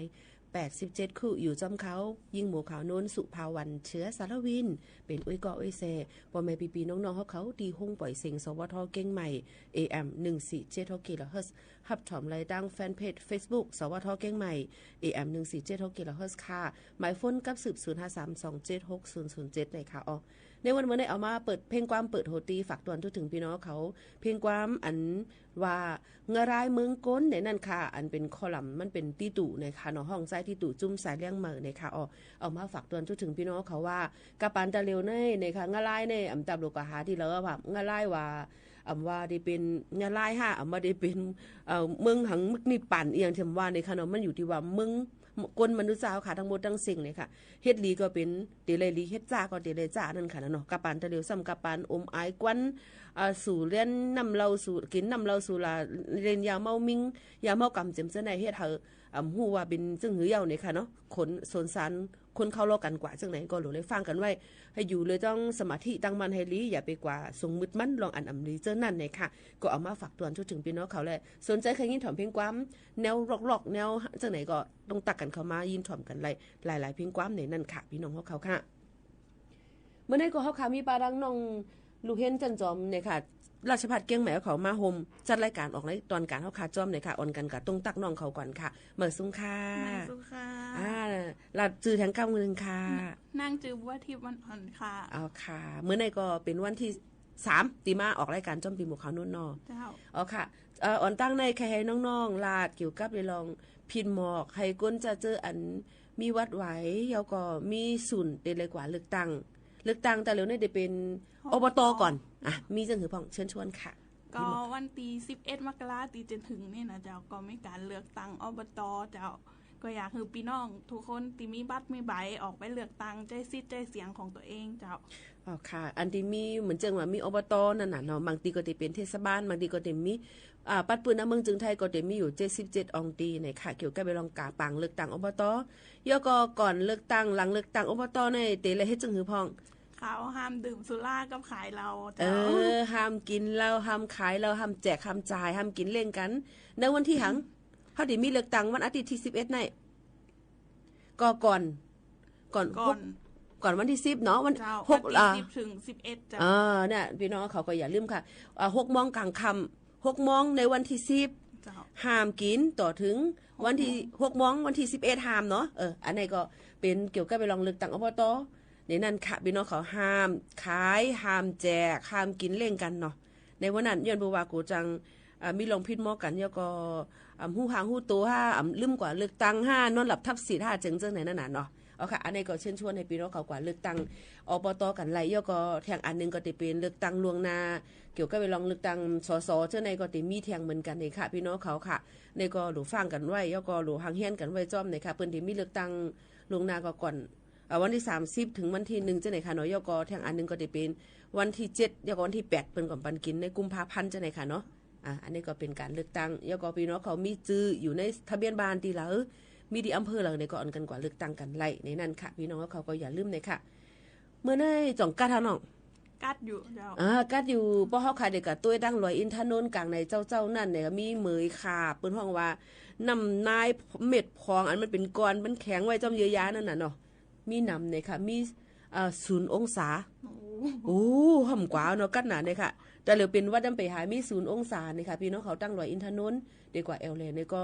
เอาเสื้ออุ่นเสื้อนากันกว่าจอมเนี่ยนั่นค่ะพี่น้องเขาค่ะในก็ลองป้ายอยู่ลีเนี่ยค่ะเนาะตอนดับพี่โมได้ก็ไปหายเสียงทึกแผลๆไว้อยู่เนาะแล้วก็มื้อในน้องมีเรื่องอีกอย่างเดียวมาลาดปันพี่น้องเขาแทงค่ะก็จะเป็นเรื่องสถานที่จัดงานวันเด็กเจ้าอันที่1ในมื้อพุกในแต่มีที่ไหนพรุ่งนี้มีเราสำนักงานประชาสัมพันธ์ตี 3หรือสวทเชียงใหม่เจ้าค่ะมื้อพุกก็อย่าลืมค่ะพี่น้องก็มีลูกมีหลานมีข้าวยำตัวตั้นก็มาอ่อนลูกอ่อนหลานมาแอวเลยมาเอาของรางวัลโคตอนรถถีบก็มีนะร รถจักรยานเนี่ยรถถีบเนี่ยนะ ของเล่นเพียบของเล่นน้ำนะเมื่อในก็ที่หางเฮียนกันไว้นาห้องบ่อยเสียงเขาค้าในก็ที่กลางเต้นไว้เฮก็ที่หางเฮียนตอนดัดนี้หับพ้องพี่น้องเขาอันมาวันเมจึงวันลูกอ่อนจึงไทยไหนค่ะเนาะเวลาข้าวยามกันเหรอค่ะ8 โมงจนถึงเตียงจ้ะมีตีหลายๆตั้งเก่งใหม่ในตีแอลเลออนลูกอ่อนล้านกว่าเลในวันลูกอ่อนในค่ะก็มีตีกล่องบิน41แล้วก็เส้นเฟสแล้วก็เส้นทันแอร์พอร์ตจริงใจมาร์เก็ตแล้วก็คณะแพทย์มหาลัยเชียงใหม่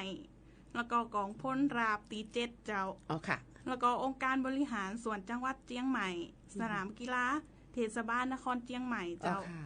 อาคารโลกแมลงอุทยานหลวงราชพฤกษ์เจ้าค่ะแล้วก็ลานจัดกิจกรรม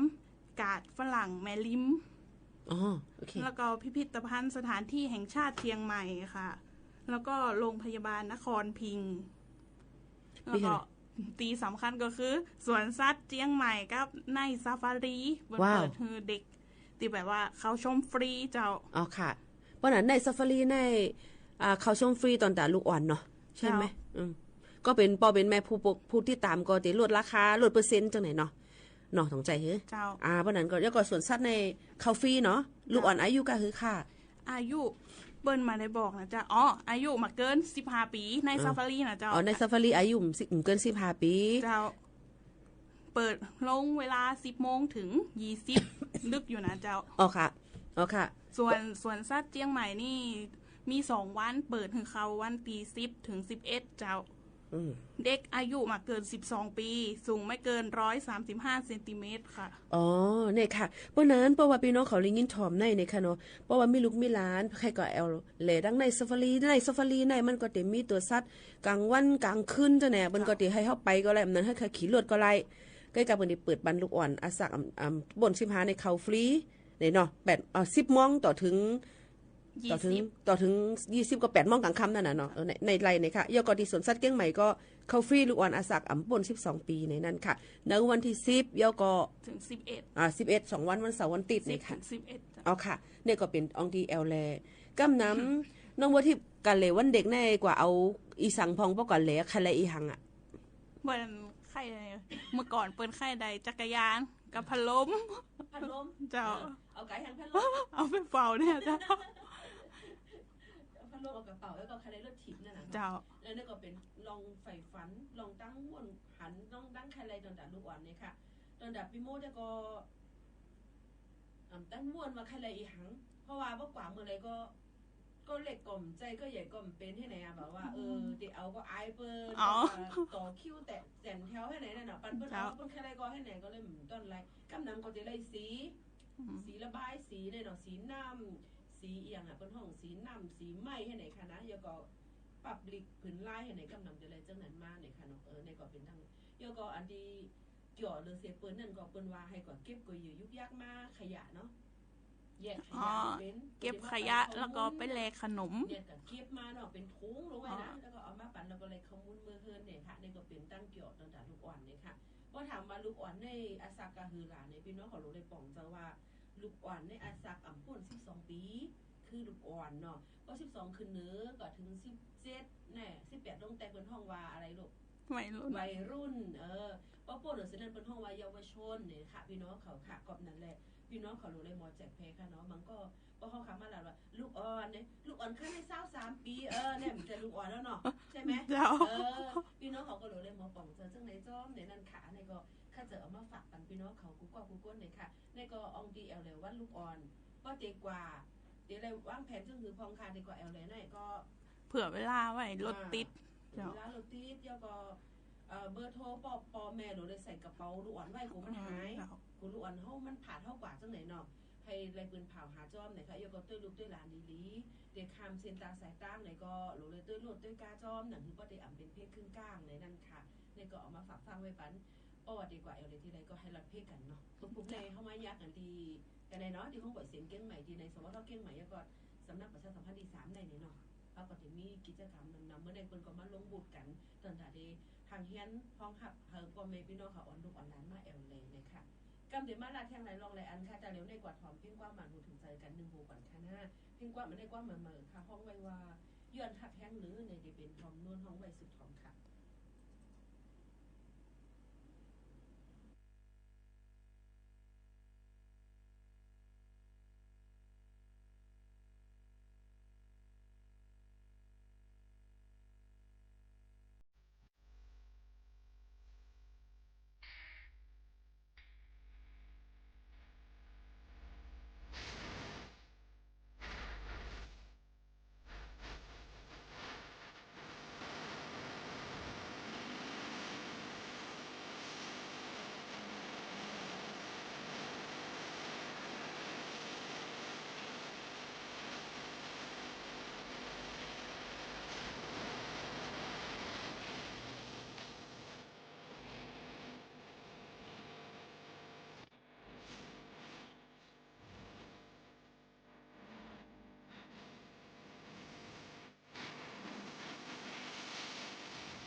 เอาค่ะพี่น้องเขาค่ะเลยหรือใจถ่อมด้วยพิงกว่ามันหูถูกเจอกว่าย้อนหักแห้งหรือเนี่ยค่ะกว่าเมื่อนางหอมนุ่นท้องไว้ค่ะออกมาฝากตอนถึงพี่น้องเขาเนี่ยนั่นค่ะบางปอกบางเลยมาตั้งหักเนี่ยมันเข้าไปออกไปค่ะน้องบางปอกมากก็เดี๋ยวได้เจ็บใจบางปอกมากก็เดี๋ยวมีตั้งเสื้อใจอยู่ที่ว่าเขาค่ะเดี๋ยวหมอเลือกเนี่ยค่ะเขาค่ะมาอยู่ในตอนการเขาค่ะจอมน้องบัวทิพย์แทงเนี่ยค่ะน้องบัวทิพย์หางเฮียนข้อมูลเอาก็ปื้นหูตั้งหันอีสังเทียงค่ะวันเมื่อไหร่ค่ะ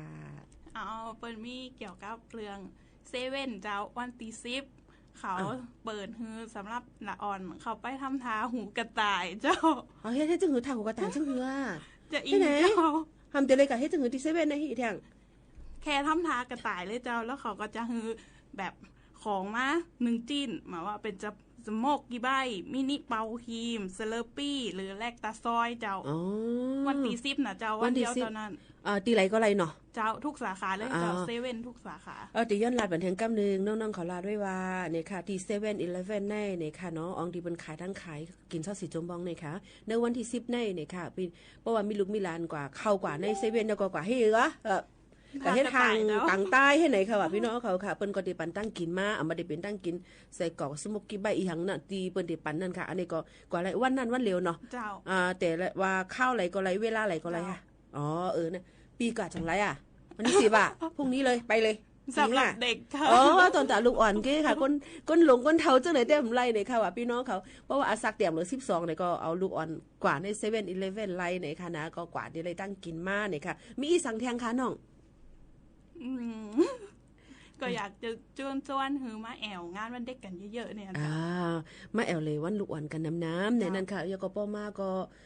หลูเลยหางเฮียนไว้หลูล้อมด้วยถึงลูกหลานดีๆนั่นน่ะเนาะกูมันหายทีไหนใกล้มีลูกอ่อนหายนะแบบว่าหันก็ป้อแม่ก็มีอะไรฮู้ลูกมีอะไรในหามหันก็เอาเบอร์โทรใส่กับในจ่อมใส่ในท้องเขาป้านั่นค่ะเนาะเพราะว่าเพิ่นหานั่นเนี่ยก็เพิ่นก็ได้เลยกับสืบหาพ่อหาแม่ตั้งติลีก็ให้มันหลีเสียนั่นก็ให้หลูล้อมด้วยถึงลูกหลานเฮาลีๆนั่นน่ะเนาะมื้อพุกในเฮาได้เลยใส่ในติมชุดอีหยังก็ลูกน่าจะชุดไทยมั้ยคะชุดไทยแต่เร็วในหาไปหันออกใส่โคตรใต้กะก่อนจังไรมือพวกในติ้มในทองตีวันหลวนเฮาค่ะในที่เป็นว่าโคไทยเนี่ยค่ะโคนูตั้งไว้อันเป็นโคเมืองไทยเนี่ยค่ะได้หาไปหันค่ะเนาะยังไปหางเฮียนไว้จังหือก็เลยมือพวกในเพราะใครหันอ่อนลูกอ่อนหลานมาแอวเลยกันน้ำเนี่ยค่ะมีโคของโคตอนน้ำเนี่ยเนี่ยค่ะวันหลวนจึงไทยมือพวกในเนี่ยค่ะนะกำมาติมาเพิ่มเติมแทงหลายรองหลายอันค่ะเนาะย่อก็ฝากวันพี่น้องเขาเมื่อในจนด่าก้นใจโหลดใจการน้ำมันโหลดลงมากาขันน้ำมันโหลดลงมาดีเซลลดลงมา50 สตางค์ค่ะมื้อไหนเติมน้ำมันหรือยังจ๊ะก็เติมแล้วเนี่ยค่ะในวันที่9กลางไหนใน5 โมงกลางไหนค่ะเนาะมันก็กูอันค่ะบ่ได้เป็นแก๊สโซฮอล์91แก๊สโซฮอล์95 E20 E85ลดลงมา1 ลิตรในอยู่50 สตางค์พี่น้องเขาก็อ่อนกันกว่าเติมน้ำมันกันไหลในวันมื้อไหนในนั้นค่ะนะอันนี้ก็เป็นตื้อตั้งอันลีแทงอันนึงในนั่นค่ะย่อก็มาผูกมาอย่าลืมกะเตกว่าแอลเลยตีได้ตั้งไหลก็วางแผนกันดีๆฮอรถฮอก้าก็ให้หลอดเพกันเมื่อว่าในปีโมเมื่อเฮิร์นในเซ็นตั้งมหิดลเนี่ยนะมีรถผ่ากันมีรถจนถ่ายกัน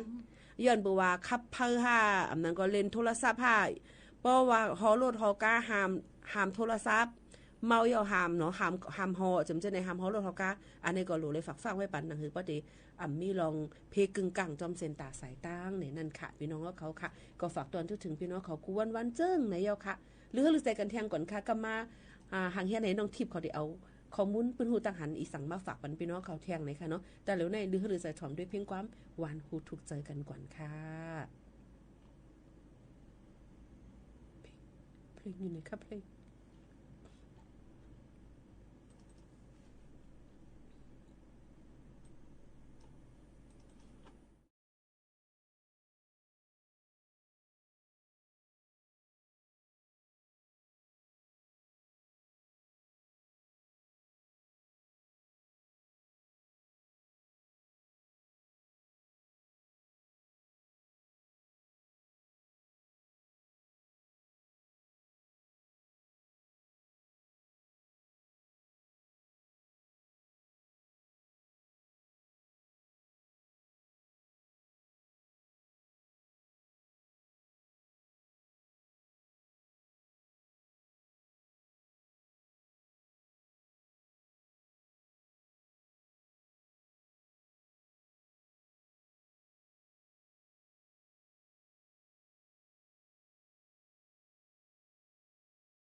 อ๋อค่ะเฮาค่ะก็เลยยินชมกับพิงความตั้งหึงในค่ะเนาะพิงความ2หูค่ะมาฝากตอนจนถึงพี่น้องเฮาเขาในค่ะอ๋อใครมาหมอกรัดถึงเที่ยงในค่ะน้องโมทิพย์ค่ะ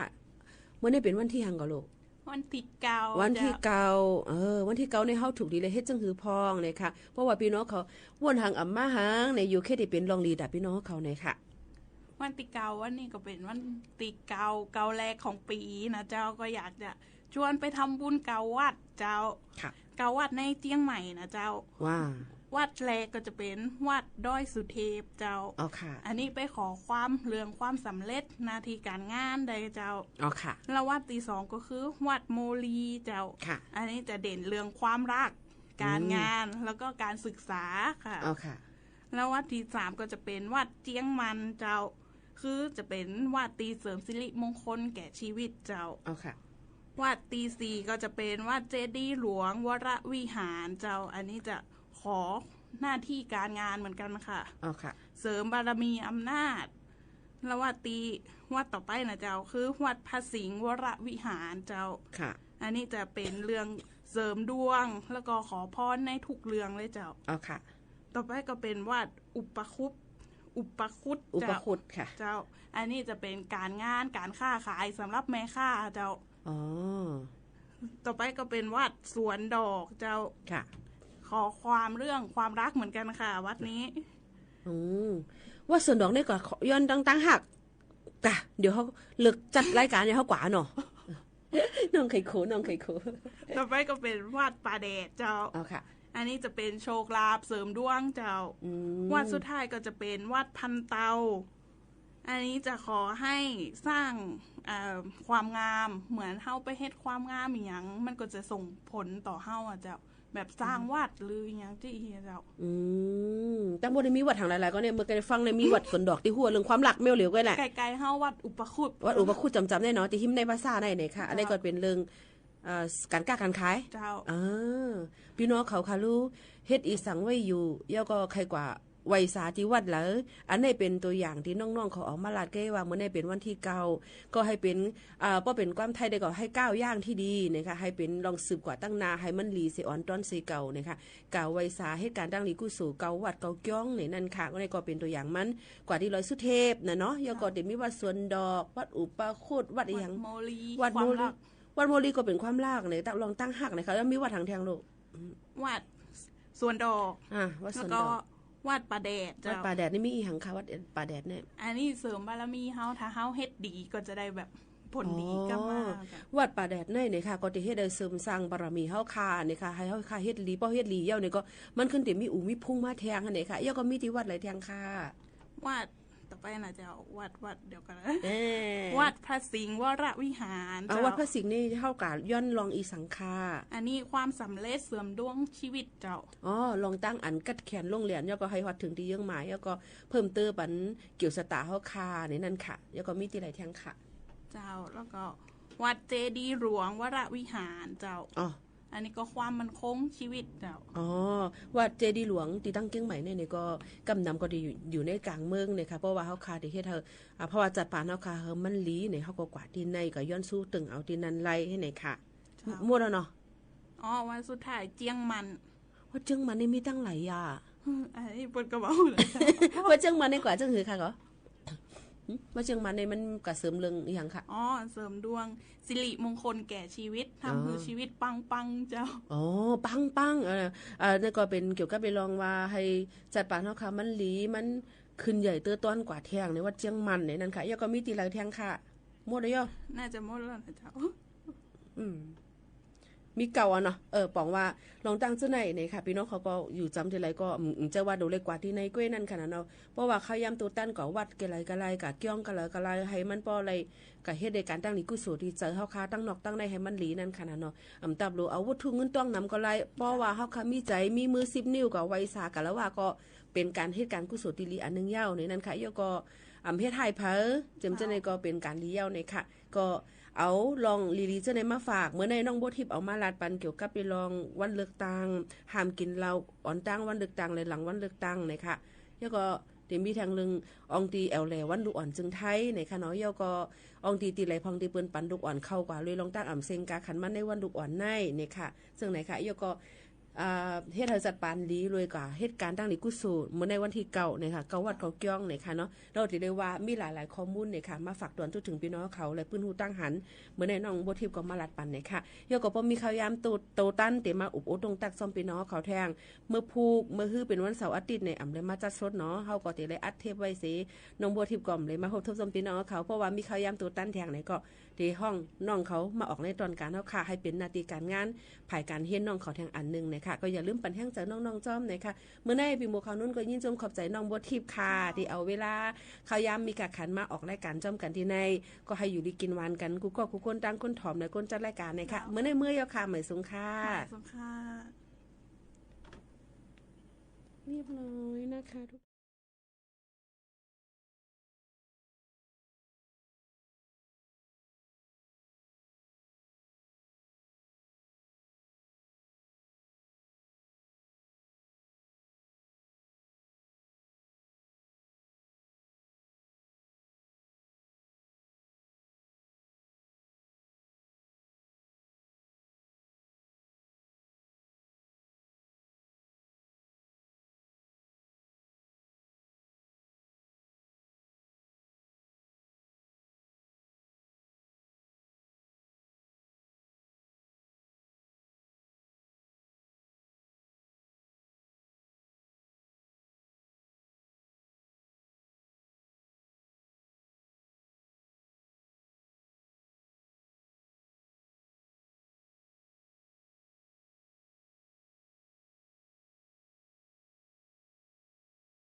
ส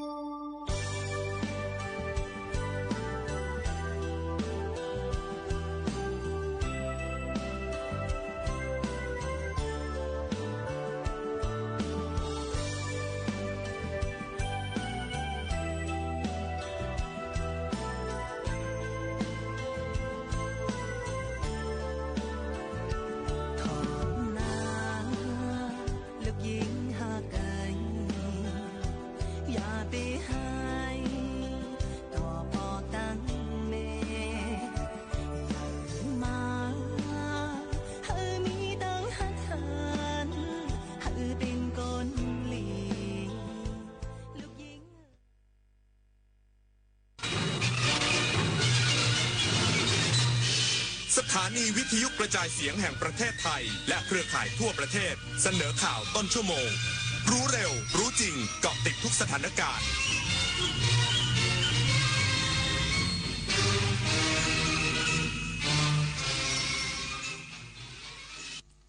รับฟังข่าวต้นชั่วโมง 23 นาฬิกากับยุทธพรบานเย็นครับอธิบดีกรมหม่อนไหมเชิญชวนเด็กและเยาวชนร่วมงานวันเด็กแห่งชาติประจำปี 2569 ณ พิพิธภัณฑ์เกษตรเฉลิมพระเกียรติพระบาทสมเด็จพระเจ้าอยู่หัวจังหวัดปทุมธานีอีกสักครู่กลับมาติดตามรายละเอียดครับได้เวลาน้องๆหนูๆออกมาร่วมสร้างจิตสำนึกความเป็นไทยใส่ใจสิ่งแวดล้อมพร้อมเปิดมุมมองสู่โลกยุคใหม่กับกิจกรรมวันเด็กแห่งชาติประจำปี 2569 ภายใต้คำขวัญรักชาติไทยใส่ใจโลกสนุกสนานเพลิดเพลินไปกับเกมความรู้นิทรรศการและกิจกรรมอื่นๆอีกมากมายเสาร์ที่ 10 มกราคมนี้ในงานวันเด็กแห่งชาติพร้อมกันทั่วประเทศ23 มกราคมนี้ห้ามพลาดถนนดนตรีไลฟ์พบกับบทเพลงแห่งความรักความหวังความฝันสื่อประสานด้วยพี่น้องร้องเพลงหนูมิเตอร์และบิวกัลยาณีชมฟรีตั้งแต่เวลา 18 นาฬิกาเป็นต้นไปณห้องออดิทอเรียมอาคารศูนย์ปฏิบัติการสถานีวิทยุกระจายเสียงแห่งประเทศไทยลงทะเบียนเข้าชมได้ที่ Facebook Fanpage ถนนดนตรีเรายังเป็นนักเดินทางเลือกตั้งทั้งทีต้องไม่ให้พลาด3สี3บัตรเข้าใจให้ครบก่อนเข้าคูหาสีเขียวเอาไว้เลือกตั้งสสแบบแบ่งเขตสีชมพูเอาไว้เลือกพรรคเลือกนโยบายที่คุณชอบและสีเหลืองเอาไว้ออกเสียงประชามติ1เสียงของคุณมีความหมายต่อประเทศจำสีให้ได้ใช้สิทธิ์ให้ครบ8 กุมภาพันธ์นี้ออกไปใช้สิทธิ์พร้อมกันอนาคตไทยเริ่มจากการเลือกของคุณสุขภาพดีเริ่มตั้งแต่วันนี้โดยเฉพาะผู้สูงอายุแค่ลุกขยับวันละนิดเดินช้าๆแต่สม่ำเสมออย่าเครียดเลือกกินให้ถูกหลักพักผ่อนให้เพียงพอที่สำคัญต้องไม่ลืมตรวจสุขภาพประจำทุกๆปีเพราะการใส่ใจดูแลเล็กๆเหล่านี้ช่วยให้ผู้สูงอายุมีสุขภาพจิตที่สดใสสุขภาพกายที่แข็งแรงมาร่วมกันทำให้ทุกวันมีคุณภาพมากขึ้นด้วยการดูแลสุขภาพกันในวันนี้เพื่อให้พรุ่งนี้ท่านยิ้มกันได้อย่างเต็มที่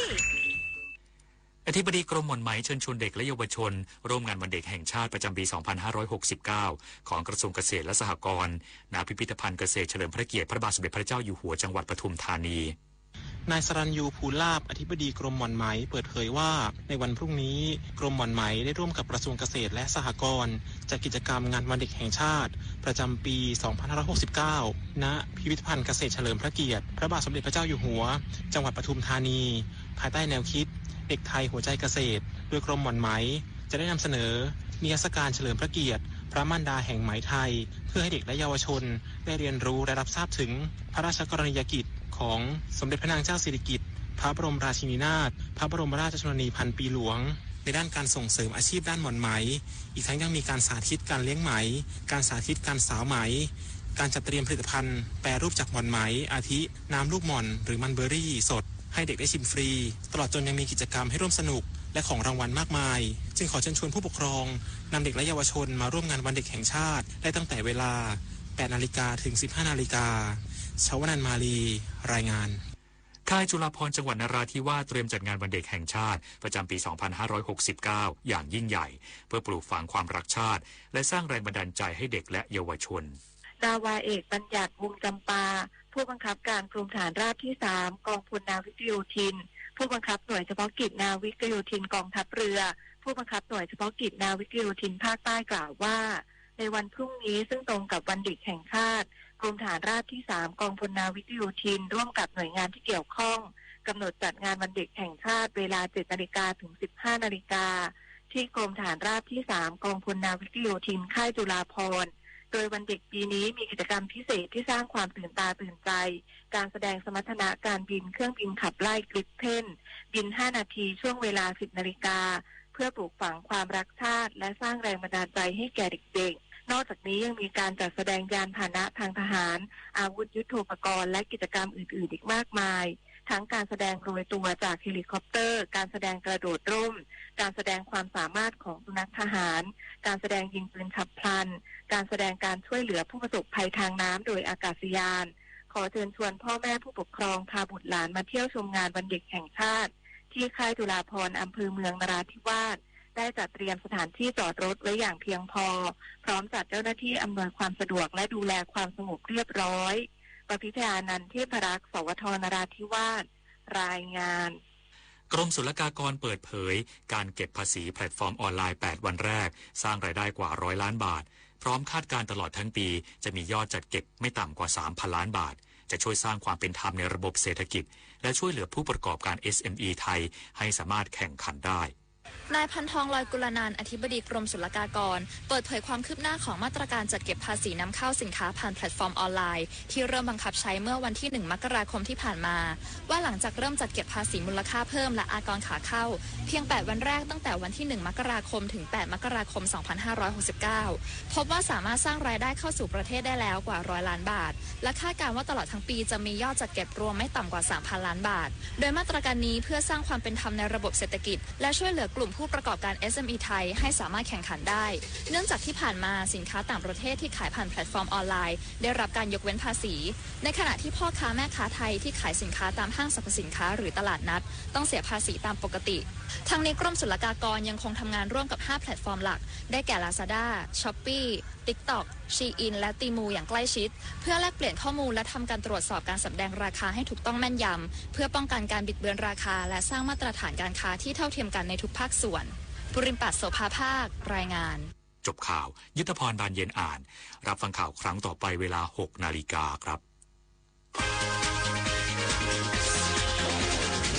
ติดตามข่าวที่นำเสนอไปแล้วได้ที่ www.thainews.prd.go.th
ฉันต้องเศร้าโศ